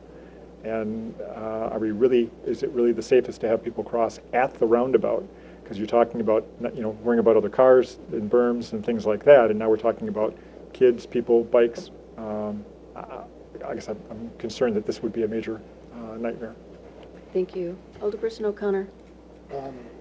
My thoughts on it is I like the continuity of the pavement. I can tell you the difference between the pavement and what it means to traffic as it approaches, seeing the different colors of pavement for pedestrians and whatnot. And this area is in where I ride my bike quite a bit, and I find roundabouts extremely easy to get through. It divides up the intersection, so you're only crossing 1 or 2 lanes of traffic, and I find them exceptionally easy, convenient, and safe. Thank you. Alderperson Engelberger. Thank you, Your Honor. There are shared use paths within this whole thing here. Rodney will point them out there. So, I mean, there's paths on both sides, as well as getting across all over the roundabout. The one thing I would say about, I would recommend this. It's $85,000. I don't know, when's that money going to be spent, Rodney? 2021. Yeah, so I mean, I don't even know why we're authorizing the money right now, because it won't be spent until 4 years down the line. But, there's a difference between where you're entering a city, between something that looks decent and something that just is regular traffic stuff. I mean, you can go downtown and look at all of our red concrete downtown, and it's a beautiful looking area in our downtown district, as opposed to go a block back and see these old concrete sidewalks and nothing's colored and there's no landscaping at all. I think this is a no-brainer. I mean, this is some minor improvements to make something look good at the entrance of our city, so I think it's a no-brainer. And also, the other thing is, anything we do development-wise, we need to maintain. I don't care if it's police services for a new development, or EMS services, or streets, or mowing this strip of grass. We're going to have to do all that. And if things need watering, they need to water it. I'm not sure what the city waters right now, but I would imagine we are watering some things. I would sure hope. So at least to get things past the stage where they're, a year old or whatever. Alderperson Reeves. I just had a question, sort of along the lines of what Scott was saying. It sounds like for bicycling traffic, it's it's safe, or sounds like it may be safe. But is there data about the pedestrian crossing? I don't know if anybody has that. I don't know much about that when it comes to roundabouts. The DOT spoke to that issue when they held the open house related to this location. the designs that they've evolved to that include these crossings, in their professional opinion, these are safe crossing opportunities. Everybody's going to have their perception of it. This is the professional design that they've established that's universally accepted throughout the district. The point about crossing limited lanes of traffic, the philosophy is you're only looking for traffic from one direction when you're making that crossing. So the traffic in this case is always coming from your left. So you're only looking for vehicles that are coming from the left. You make that half a, 2-lane crossing. Now you're always looking for the traffic from the right to make that other crossing the rest of the way. So philosophy is you're not trying to cross the entire roadway at one time. There is breaks with opportunities for you to position your attention in the opposite direction to navigate that secondary crossing after you've got to the middle of the roadway. Thank you. Alderperson Hirsch. Thank you. I mean, I agree that we need to have a great entrance way to our city and make it look well. I guess with respect to the crosswalks, it's according to the map, there's colored concrete on the islands, but is there something to demarcate the actual crossing part that... Here's a perfect example. This is the existing one at Kettle Park Way. You can see the colored and stamped is the raised area. The standard gray concrete is the pedestrian route, and then you have balance of the pork chop area as colored concrete. But nothing of going across the road is what I'm saying. That would kind of be an attention getter for drivers. I don't know. There's painted crosswalk signs. There is the gray concrete connection on this side as well for the pedestrian route. I don't know if I'm answering it properly. I'm just saying, like some of ours, there's yellow going across, or making it a little bit more visible that there's a crosswalk. I mean, if there's traffic, they're not going to be looking at the pork chop or whatever. They're going to be looking out in front of them. Chief Fleck had a comment. That can be easily accommodated in the future with a simple paint. I mean, it's ours to maintain. So if we decide to put larger white dashes across there, I mean, to make it more visible for drivers to alert them of the pedestrian crossing, and we've done that in other locations in the city. So that's an easy fix if we decide we want to do that. All right, thank you. All right, we have a motion and a second to approve Resolution 101, 2017. We'll go ahead and vote by roll. Hirsch. Aye. Kittleson. Aye. Swadley. No. Boersma. No. Reeves. No. Mayeski. Aye. Engelberger. Aye. Jensen. Aye. Truhl. Aye. O'Connor. Aye. Bartlett. Aye. That motion carries on a vote of 8-3.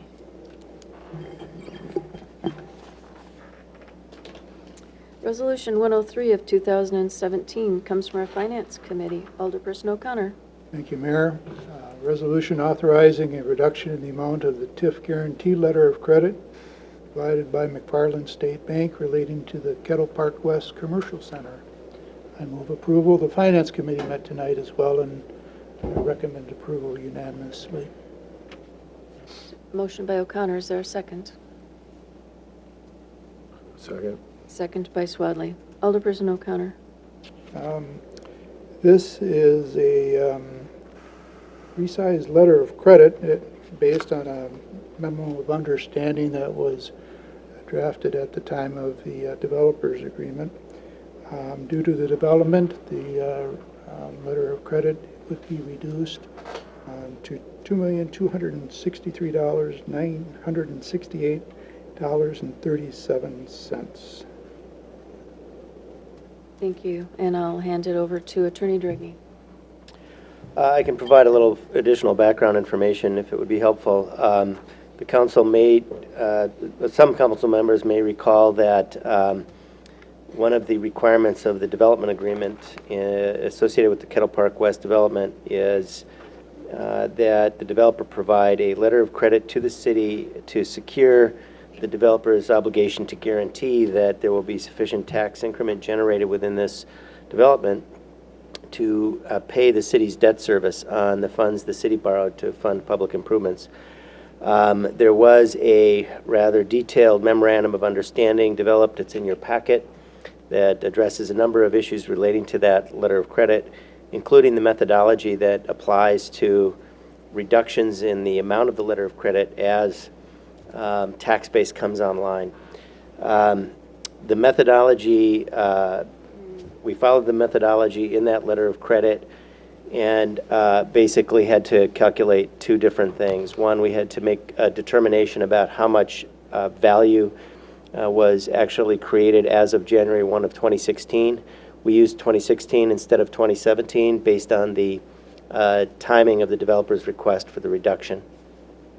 So we are calculating that based on the valuation, the increase in valuation of the development as of January 1 of 2016, the project will be generating, I think it's about $227,000 a year of tax increment that the city would have available to pay debt service. So that was one number we had to calculate. You know, how much value is created at that point in time that is generating tax increment. The other number we had to take a look at is the amount the city will have to borrow in October of 2018 to pay off the short-term borrowing and replace it with a longer-term borrowing. And that calculation was performed by Springstead after using a tax increment that will be available next October. We will have to borrow about $4.4 million. The principal and interest that we'll have to pay on that as a city over time is about $5.5 million. So we've got two numbers, that $5.5 million in principal and interest that will have to be paid over time on the one hand, and on the other hand, we've got the tax increment that we can project will be generated by that $227,000 a year. That comes to about $3.6 million. So the amount of the adjusted letter of credit is really the difference between those two numbers, the $2.2 million. This is basically the methodology that the parties negotiated as part of the agreement. And be happy to answer any other questions you might have. Alderperson Kittleson. Reading the supporting documents, trying to find the top, it's a memorandum of understanding, June 9th, 2015. When you get into the paragraph 6, almost to the bottom of it,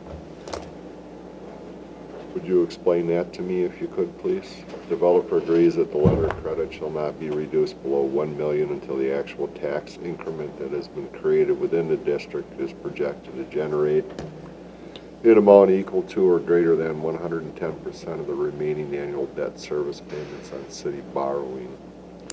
And then the first opportunity for a reduction that they're asking for was September of 2016. So then the next time they can ask again is September Of this year. of this year. Yeah. So they're asking now, and then they could ask again in September. They could. And that's the reason we're using the January 1, 2016 valuation instead of 2017. Because we're basing the numbers, because we're not in September of 2017 yet, we're basing the numbers on last year's valuation. Okay. Then when you get into I guess I need to have more understanding of the 110% of the remaining annual debt service. Yeah. So when the city goes out and issues longer-term debt next year, we have the right to do another calculation of what our debt service obligation is going to be based on updated data at that time. They would also have a right to request a reduction based on the value that's been created. One of the things the city asked for in that memorandum of understanding and got was a commitment or a requirement that that letter of credit not be reduced below $1 million until the valuation target that they hit, or the value they hit, is equal to at least 110% of what we need to cover our debt service obligation going forward. If you were to go reduction on this, and then let's say like everything went south and values changed, and they were below that, could you get that money back to them? Could they get I mean, would they have to go back and reissue a letter of credit to us then? Once we get past the issuance of the longer-term debt next year, and we've gotten past that point, if several years after that, and we know, let's assume they got to that 110% level. And by the way, based on the way things are going now, they're going to be way past that. In the unlikely event that we're 3 years after next fall, if the values drop below the level we need to cover our debt service, at that point we're unsecured, and we don't have a right to request additional security.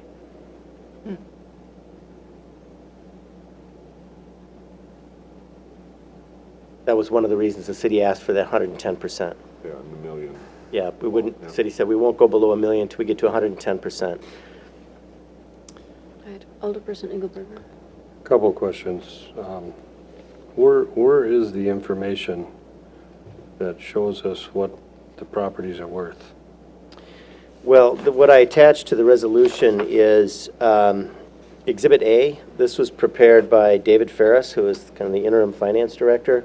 Okay. And this exhibit shows that for the assessment year 2016, as of January 1, 2016, the column that says construction, that's intended to reflect the increase in value due to new construction. That was $10,174,400.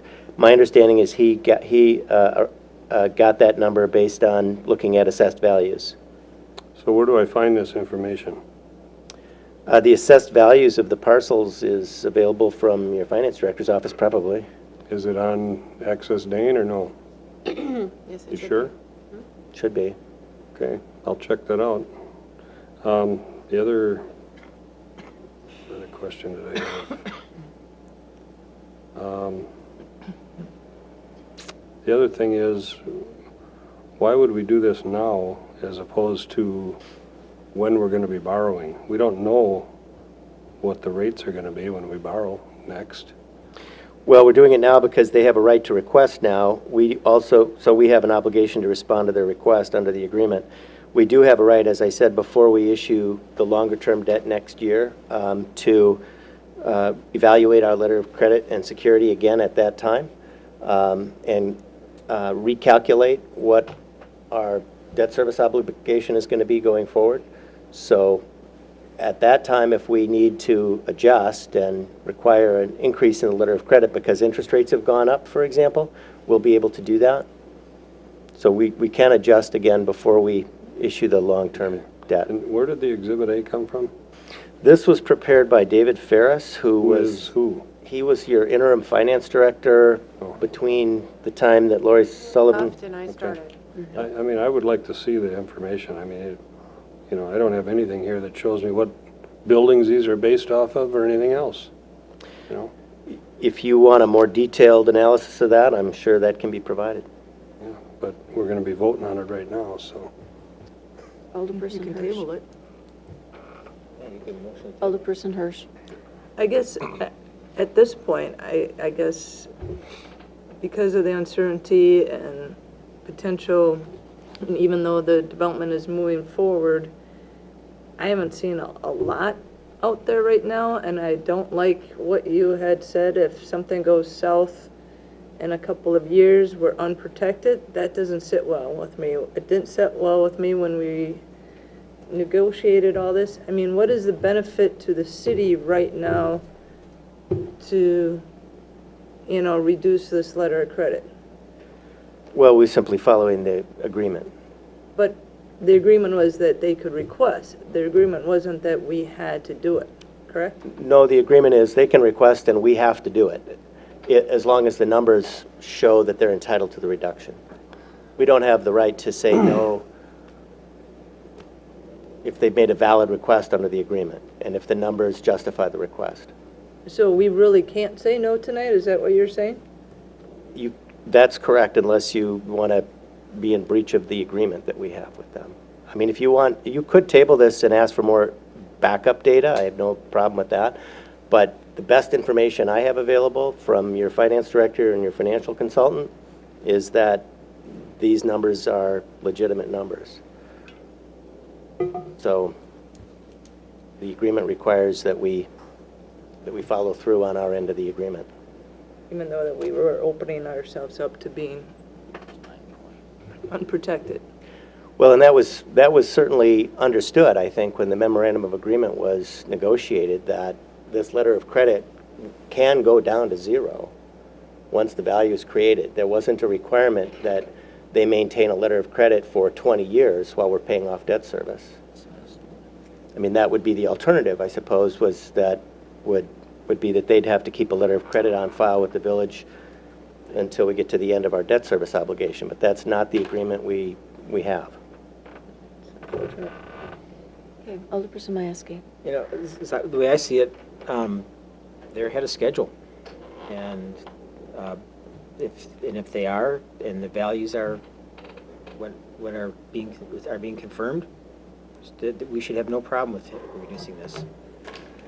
I'm sorry, I didn't quite. We should have no problem with reducing this because of the fact that I think they're ahead of schedule, and that, you know, there's more buildings being put up there that are being requested to be put up. I don't see it going down. I don't see it going south.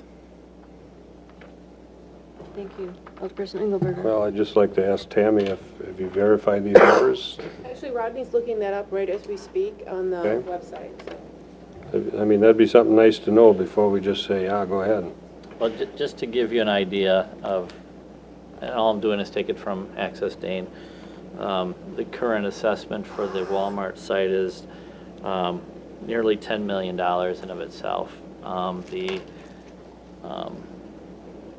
one on, another one is 940,000, another one is 1.2, another one's 1.3. I haven't gotten through them all, but those, just to give you an idea of the numbers that are coming up on.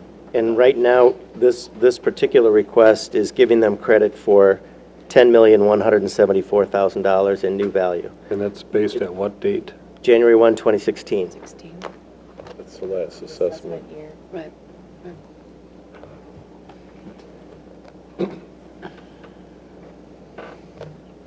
At this point, we have a motion and a second. A motion by O'Connor, second by Swadley to approve Resolution 103, 2017. We'll vote by roll call. Kittleson. Aye. Swadley. Aye. Boersma. Aye. Reeves. Aye. Mieski. Aye. Engelberger. Aye. Jensen. Aye. Truul. Aye. O'Connor. Aye. Bartlett. Aye. Hirsch. Aye. Motion carries unanimously. All right, agenda item 13 is Resolution 104, 2017, coming from our Finance Committee. Alderperson O'Connor. Thank you, Mayor. Resolution approving agreement relating to conveyance of real property and payment of impact fees. It's Collins Sunset Home Incorporated. Finance Committee met tonight and approved it unanimously, and I move for approval. So motion by O'Connor, is there a second? Second. Second by Engelberger. Alderperson O'Connor. Thank you. This is giving land to the city, conveying land to the city for the park impact fees. It's to continue the trail behind the Scotland facility and leading up to the hospital. Correct. Thank you. Any additional information that you'd like to add, Rodney or Attorney Dragney? Essentially, recall we delayed the delivery of the impact fee because we wanted to try to secure this section of land. The impact fee ordinances, Chapter 67, were utilized to recognize the amount of land that's being dedicated and giving them the monetary credit for that based on the ordinances and the valuation in our ordinance to do so. Thank you. Alderperson Engelberger. Thank you, Your Honor. Just the question what I had was that it's consistent with other, I mean, the valuation is consistent with other practices we've had? It is. It's based on the valuation that was established when we put the impact fee ordinance together, and it put a value to the amount of park dollars per improved parkland or approved parkland Okay, areas. so this would get us through their property. Where are we at on the other sides? Have we already dealt with through Venevold? I'm understanding this was a pretty important piece. Yeah. And then, I think it's in the middle of where then they the are. hospital, I think did we get it on both sides of that already? I believe so. Yeah, I'm I not think the so. I'm exact not sure. person they asked that, but I Okay. believe they worked out an agreement with hospital to utilize some of the trail that they installed, and then going north, it's already city land. Alderperson O'Connor. I talked with Tom Lynch today, and he confirmed that. That's what he told me. I think with the Alderperson Hirsch. hospital, they're doing their own trail, if I remember right. Yep. And so it's continued up to the hospital, to that part, and then Park and Rec and Rivers and Trail is working on with the landowners to go from there to Cooper's Causeway. Absolutely. Further comments? All those in favor, aye? Aye. Opposed, no. Motion carries. Agenda item number 14 is a request by Alderperson Mieski. Thank you, Your Honor. I requested that we possibly look into creating a standing committee for planning, because after we were discussing the process on how we go about our planning ordinances and planning for zoning and such. And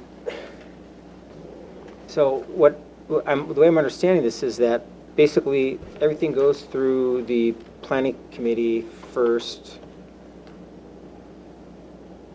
and then we get it comes to us and we usually say yes or no. And I find it kind of disturbing that we have a commission that is not only creating the ordinances, but then also applying the ordinances. We need a little more separation. It's kind of the fox garden hen house. I just find it to be something where if I asked Alder Reeves if how would you go about wanting to change an ordinance for zoning to something you'd think you would want to do, how would you do it? Oh, you're asking me how I would, Yeah, how does that process work? that's a good question. That's Yeah. That's the problem, is that everything flows to one commission. A commission, not a committee Right. of elected officials. But, well, there may be, there are elected officials on the commission, as I've been told. And then I've also been told that, well, if you want to change something when it comes to planning or of an ordinance for, let's say, the width of a street, well, that's done through Public Works. Okay, that's fine. It kind of makes sense a little bit because they work on streets, but they're not really the functional end of the working end of how that ordinance should be working. And then we have, what if it's a zoning question? Where does that go? It goes to Mayor? Goes to our planning commission. Goes to the Our planning commission department. first. There's my stick. And I think that we should consider having a standing committee that would look at planning issues before it goes to planning commission, kind of a filter, so to speak. I would, Not the opposite way around. That's just my opinion, and I would like to consider that. for discussion purposes, I would think about Landmarks Commission And council recently asked the Landmarks Commission to take that longer look at landmarks ordinances and see how that compares with the zoning code and to work with Attorney Dragney. But the Landmarks Commission is recommending ordinances to the Common Council as a council body. At the request of? Right, but I mean that. At the request of? But let me finish. I mean, this is discussion, right? So Right, just let me. and I'm going there. Yeah, so let me finish. So as a practice, though, Landmarks Commission reviews ordinances dealing with landmarks. And then they recommend them to the Common Council for the council's review, approval, discussion, all those kinds of things. So how is that different than the Plan Commission looking at ordinances for recommendation to the council for the council's review? Again, discussion. Sure. How it's different is that we did have that discussion in council, and we decided as a body to hand it off to them. Okay, But as discussion, we don't get that discussion when it comes to changing of an ordinance. It comes through Planning Commission, and then it comes to this body. Rodney presents it, and Rodney presents it, and we go, okay, I guess, sure. We need a filter. Alderperson Borzman. Yeah, I presented a note to all members of the city council, and you can read it. It was actually going along in the same lines with Thomas. I'm calling it a planning steering committee. And it was related basically to this whole issue of the strategic plan that I felt with some other folks that it wasn't done properly, that we didn't have enough public input to it. And so I'm thinking along the same lines as Tom, just having it that we can do additional planning rather than having planning just coming from our planning commission. I think we need as a city to be open to some a lot more. I mean, we are a city wanting to get input as much as we can from other people, so I'm not going to present any more about it. It's in front of everybody. So, but it is that if we do that again, if we do that again in 50 years, I guess, that we have a better structure, better process to get community input, to include surveys, probably publicly done, open houses, lots of additional areas for the citizens, both in and outside in the townships, to have input. I think we did a lot better because a number of us said we are not finished with the amount of input we should have. We had that additional meeting, and I think it was real positive. But I agree with Tom, actually, that we need to have a lot more input, a lot better way of doing this. Council President Swelly. Thank you, Your Honor. Well, a couple things. First of all, thank the city attorney for including the information on the Planning Commission's responsibilities as zoning, or not the zoning, the ordinance and the state statute. And I guess if this is something that the council wants to proceed, I think I would suggest we send it to the CACP and let us take a whack at it and see if there's other examples out there, or if we have to reinvent the wheel on this one. But we can certainly take that on. I think that this came up because of an issue the Planning Commission's been dealing with for a while. And it basically, I think, came up because of a building that's going to be removed and not being replaced. And I think the question came up at the Planning Commission is whether or not that piece of property is still zoned appropriately. And I think that's kind of what led us to this point. And I don't know what the answer is to that question. I don't know if the city attorney has researched that or had any communication about that.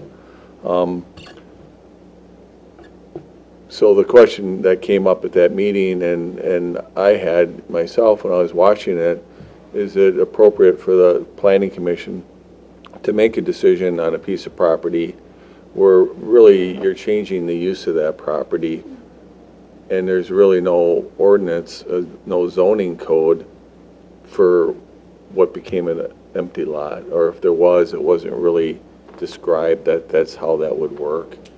So I think that's what got us here.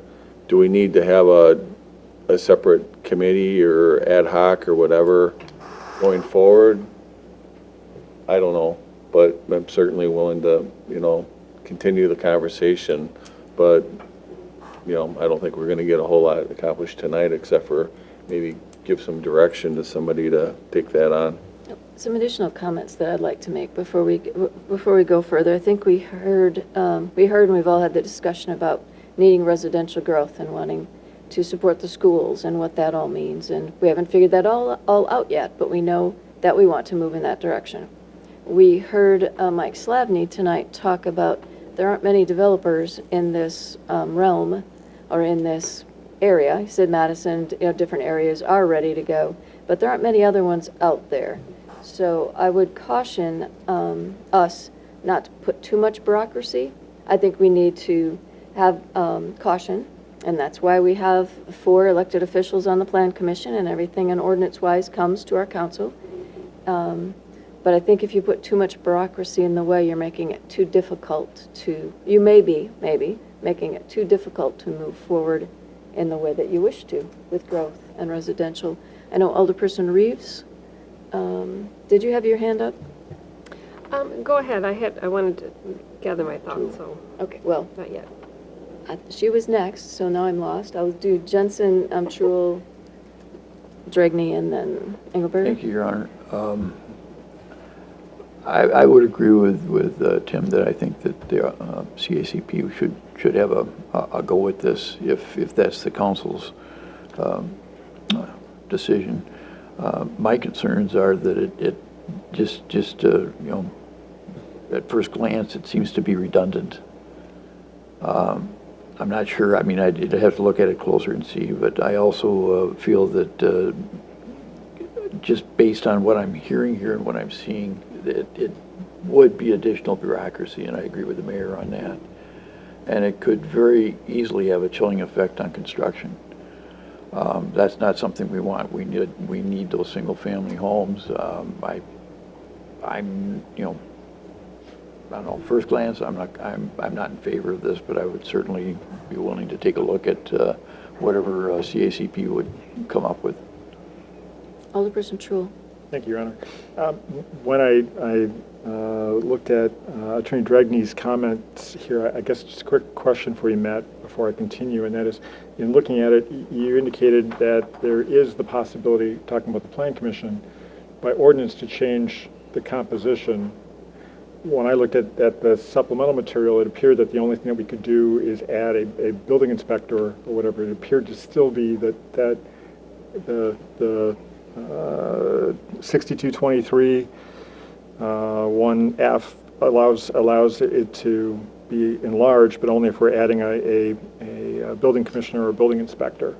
So I guess just clarification. The reason I come back is something Tom had said months ago that I actually support, and I wanted to know where, can we within our existing Plan Commission structure add members? My understanding is that the City Council has the authority to, by ordinance, modify the size of the Planning Commission, modify the requirements associated with qualifications to serve on the Plan Commission. So I'm not familiar with this notion that you're limited to only adding the building inspector. My understanding is you have... It's in the state statutes. The statutes that you provided this evening that I actually read. Yeah.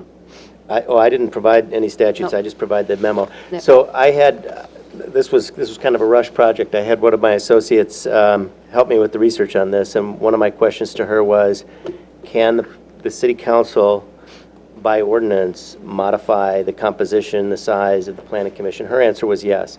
If and I'm happy to go back and just verify that, but that's my understanding. Alderperson Truel is exactly right. 62.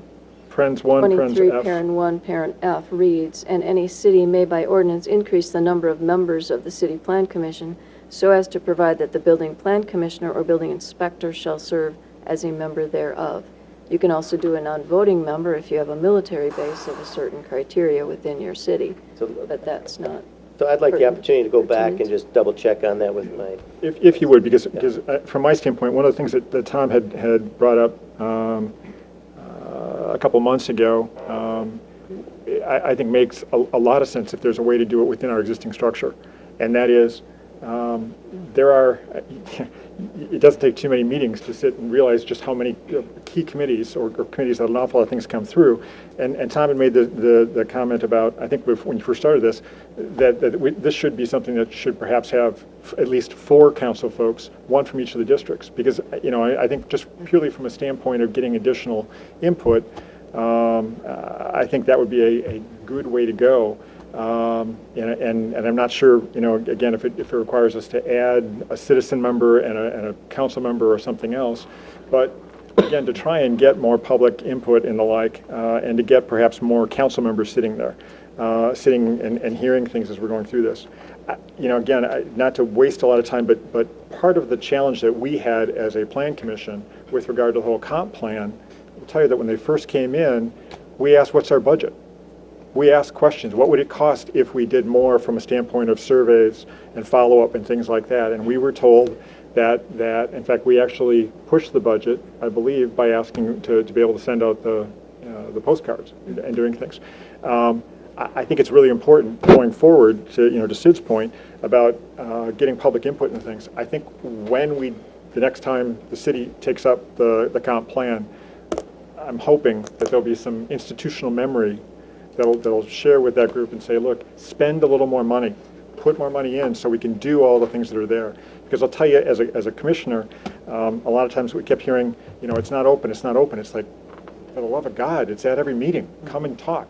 Now, I know that we needed to do more outreach, and I think, I appreciate the comments of folks here. And at the end, probably, we got a little bit, I'd hope the commission, and I'm speaking for the whole commission, I think we tried to do more to try and get public input. But again, tying it back to this, I think if there is a way to perhaps enlarge the plan commission itself, I would strongly encourage us to possibly look at that possibility of having at least 1 rep from each of the districts. It would give you an opportunity to hear more about what's going on in your area and to be able to vote. I think it's the more committees we all have time to be on, the better. Again, we kind of get the chance to talk, in a more informal setting. It gives us a chance to get more knowledgeable on issues as they're coming forward and decide where we go. So I guess I would speak against another body, but I think we ought to look at ways to perhaps enhance what we already have. Attorney Dragney.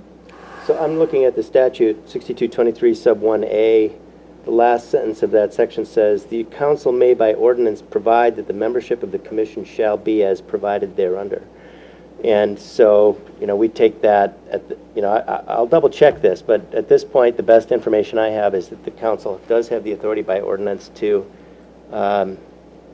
provide for what. And then if you go down to item F, in that same section, it appeared to be the next time it addresses what you can do. And that looks like additional authority. So the question, I got one sentence that says you may by ordinance provide that the membership of the commission shall be as provided thereunder. And then you've got another section that says you may by ordinance increase the number of members to provide that the building commissioner or building inspector. So they aren't, it looks like you could do either of those things. Well, again, bottom line, for me, if it is possible, I think that's something we may want to consider. Well, or take a look. If we go to committee, but my suggestion would be we deal within our own structure rather than creating another layer. I just had a couple. Oh, I'm sorry. Could I just add two more things? Yep.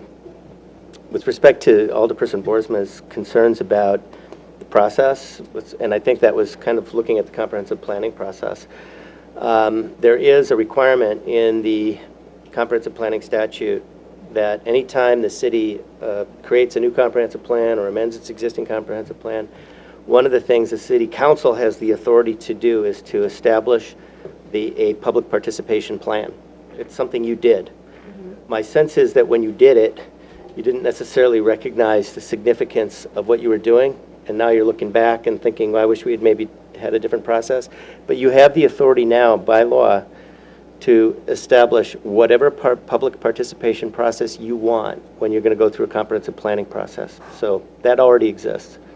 And as you're addressing me anyway, Yeah. you know, we came to a point where we were getting, as council people, some people coming to us, and quite a few actually, to me, saying, you know, we're doing a comprehensive plan. We didn't have enough public participation. A number of us just sort of pushed it forward. And we had, I think, a very, very impressive meeting that we actually did talk a lot more about the comprehensive plan. I thought that we were kind of wrapping it up at that point, and before that, and so I think it was real positive. I think that and the feedback I got from that particular meeting that we had, it had to be a month ago or so. It was really positive. It was extremely positive that people had a chance to have input. And I guess the point I'm trying to make is that the bylaw today, under the statutes, the city council has the authority to decide what the public participation plan will be. So you have that already. I will do a double check on what I said about your authority to modify the commission. I think you do have that authority, but we'll double check that. I'd just like to say one more thing. The city council clearly has the authority to create an additional committee if that's what you want to do. But doing that, doing that wouldn't mean that you wouldn't have to send certain things to the plan commission. Still, you still have to do that. There are certain things that are by law required to be referred to the plan commission before the council can take final action. You could choose to send things, I suppose, to two different bodies. You could say, we want to have a recommendation from both this standing committee and from the planning commission on, for example, the adoption of a zoning ordinance. There's nothing that would prevent you from doing that legally speaking, but you can't replace the planning commission entirely with something else. You have to still have one. Alderperson Engelberger, O'Connor, and then Reeves. Thank you, Your Honor. I think we're getting way off the track here. Tom's request here was not about the size of the commission or change and that kind of thing. I think it stemmed from what Tim was talking about. And I think there's a couple things we need to, well, first of all, what was concluded in our packet tonight, the statutory language, is that part of the statute, or is this part of our ordinance, or? State statute. It's all part of the statute. When I look at 5 here, it says matters referred to the city plan commission, the council or other public body or officers of the city having final authority therein shall refer to the city plan commission for its consideration report before final action is taken by the council. So, and then it lists a whole bunch of things, what the duties are, statutory duties of a plan commission. You know, currently the way we operate, some things come to the council and some things don't. And I'm not sure why that is. I think we need to, CACP needs to look at what comes back to the council, and if there's anything that doesn't, what doesn't. Right. Well, But the main thing here, I think the main thing that brought this up was just what Tim talked about with a building that was going to be taken down. And it had to do with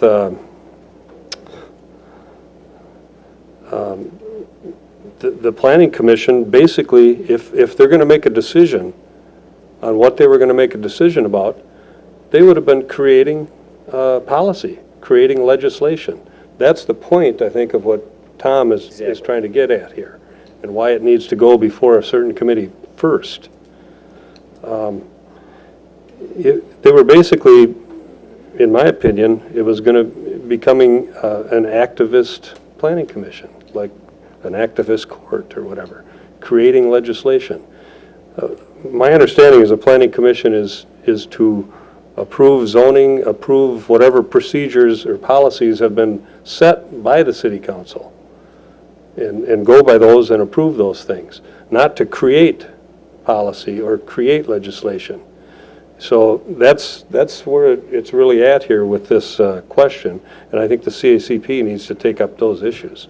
And my understanding of Plan Commission is that they follow their charter by the state statute. Right. It says right there what I just read. Yep, and that's what they do. Well, but Yep. not everything comes back to the council. Why not? Be a state it's not for me to get into. If I could just briefly Yep. respond Maybe to that. Rodney can answer that, I don't know. So That's got it. the city council can and has in its zoning ordinance delegated certain decision-making authority to the planning commission. In many cases, the planning commission reviews applications and makes recommendations to the council. There are some things in your zoning ordinance that the planning commission currently has the authority to decide based on standards that have been established by the council and the ordinances. One of the things that I'm discussing with the Landmarks Commission right now is whether to make some changes to that.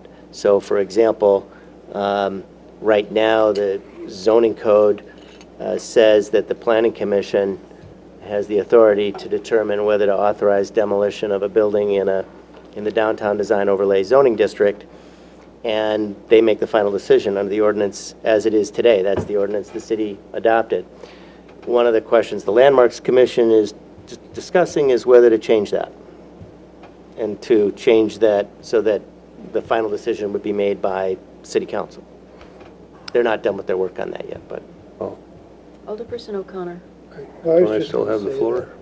We've been Well, operating let's on, Dragney. Well, I was, We can come back. We can come back, Michael. operating under this organization for quite some time. We have elected officials on the commission. We have civilians, public at-large members, as well as staff.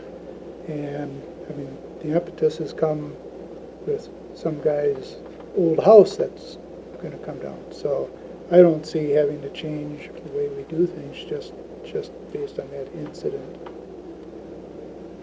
Alderperson Reeves, and then we'll go back to Alderperson Engelberger. Well, I know it's getting late, so I don't want to repeat what a lot of other people are saying, but I think that it's worth taking to the policy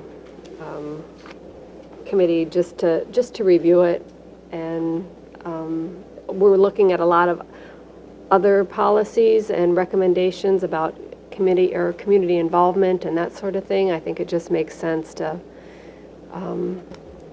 to take it to our committee just to review.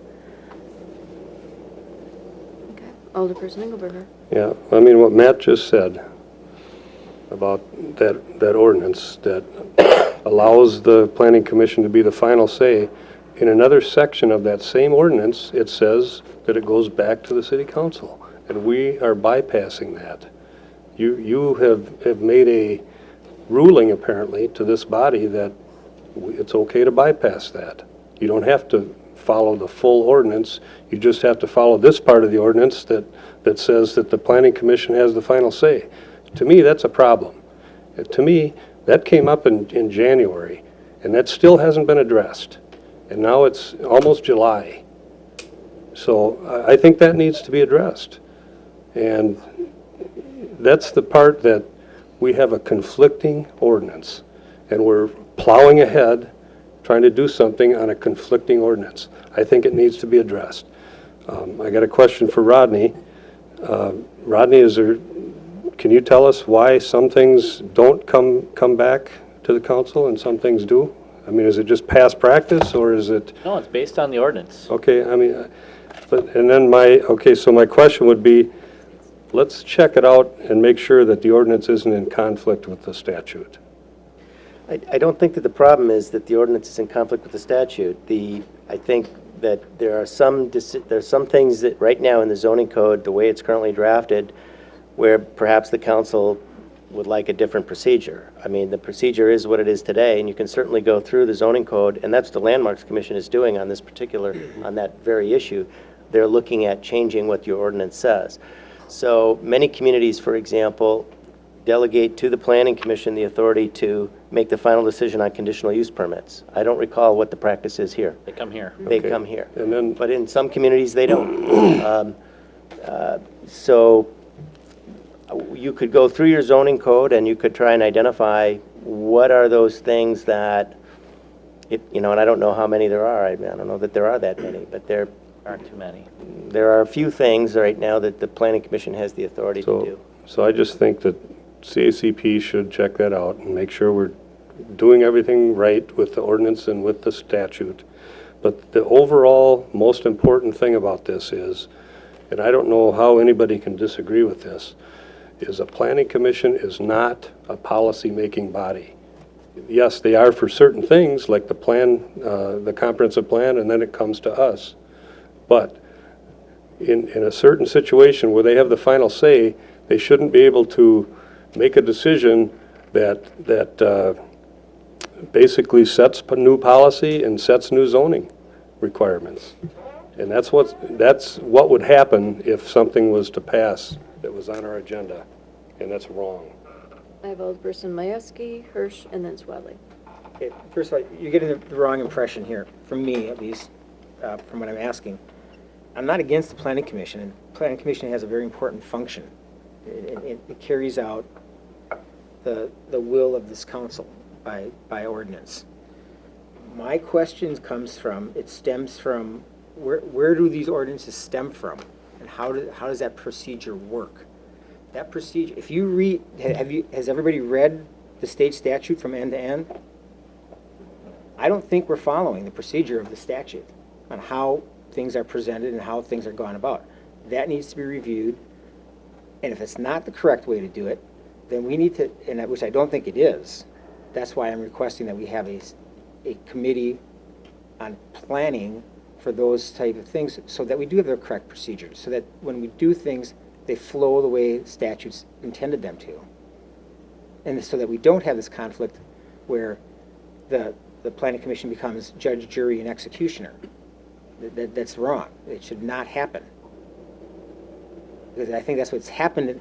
We somehow, somewhere down in history, we've modified procedure where we are now in this bastardized format where we do have this happening. And all I'm asking for is us to look at this and correct it, either through new procedures, that by be using a new standing committee, or some other one. But something has to be done to correct it. We're looking at everything. We're looking at how ordinances are being done in all different areas. This is just another one of them. And this is a glaring one, at least in my opinion. Thank you. Thank you. Alderperson Hirsch, and then Swedley. Thank you. There's a lot of things that we're kind of putting out there. One, I agree with Scott. I think this was brought up a couple times. I would like to see that Plan Commission actually has a representative from each district, if it's possible. I think that's for an important commission such as planning that kind of holds the city's new kind of direction in their hands. It's important that each district has representation. So if that can happen, that I would highly support that. And two, I agree with Alderperson Majewski that there's some processes that I think are kind of jumbled up right now, and I don't know if CACP is supposed to do it or if we need to, make an ad hoc plan commission just to look at that for the next year or 6 months or whatever long it's going to take. I do think so. I think it gives Plan Commission, good direction, and so they don't feel like they're being accused of things, and so that we can all be on the same page. And so I think that would be really good. So I don't know if it should just go to CACP and we can take a first stab at it, because we do have, Plan Commission people on CACP, and that maybe we can, work things out and present it in a few months, and then, go from there. Because I do think it was very frustrating as I look at some of the things on what the Plan Commission is doing, and that City Council has no voice on it, the full body. It is very frustrating because some major decisions are made without, the full elected officials having a voice. So it would be nice. Okay, Alderperson or Council President Swadley, and then Sherrill. Okay, just a quick question for Attorney Dragney. So would it be appropriate for me to make a motion to send it to CACP the way this is posted tonight? Sure. That's what I'd like to do then. Second that. Before we vote on that, though, there are a couple other folks that would like I to know make. Matt had his hand up too. Yep. I just think it would be, I'm struggling a little bit to understand, I understand the concern that I've heard expressed with the Downtown Design Overlay District and what the procedure is in the ordinance relating to approval of demolition. And so I've heard that concern, and I believe that is currently being reviewed by the Landmarks Commission, and that will ultimately make its way back to you in terms of how do you want that to work. I'm struggling to understand what other process or issues you feel are not working appropriately, either under our ordinances or under the statute. I mean, could you give me, I think it might help CSCP to know, is there another example? I can help you out, and in the past, I know I've been confused where on one project, the council reviewed, I don't remember if it was the SIP or if it was the general development plan. And then on another one, we didn't have to, for Aldi's, for example, we didn't have to because I think it was already zoned properly for it. So in others, we've had to review it at this body, and others just went to planning commission and went forward. And I think that it was probably okay the way it was done, but there's a disconnect on, we don't really have a list. Okay, if it meets this conditional use permit, boom, it goes to council. If it's already zoned properly and they're just opening up a business in an existing building or replacing it on the same site, it goes through planning commission and that's it. There's not really a list of what goes where and when it needs to go there, and sometimes it's hard to follow that. So like site plan approval, for example, I think that's probably Plan Commission has final authority on site plan approval. Isn't that what our staff does for us, though? Well, I think- They're the ones that guide us with what goes. And that's probably true, but I think there's some confusion, and I'm sure for the most part, maybe all the time, it's being followed appropriately. But sometimes we don't understand the difference between one project and another. So then we think, well, why didn't it come here? Why did it get, Alderperson Truill is chomping at the bit to share. Yeah, I mean, at the end of the day, I think what it sounds like, at least to me, part of this is us revisiting our own ordinances. That's what this is all about. I feel like sometimes you folks might think that I'm standing up here and always trying to defend the plan commission or whatever. I'm the vice chair, so I get to make the motions. I will tell you that I don't think very often the citizen members, this isn't a power trip for them. If we took away the ability for them to make the final decision on demo of a building, I don't think anybody would be brokenhearted. So I think what we need to do is go back and take a look at what do we want to make sure we as a council get the final say. And that might mean, taking a look at just tweaking our ordinances right now.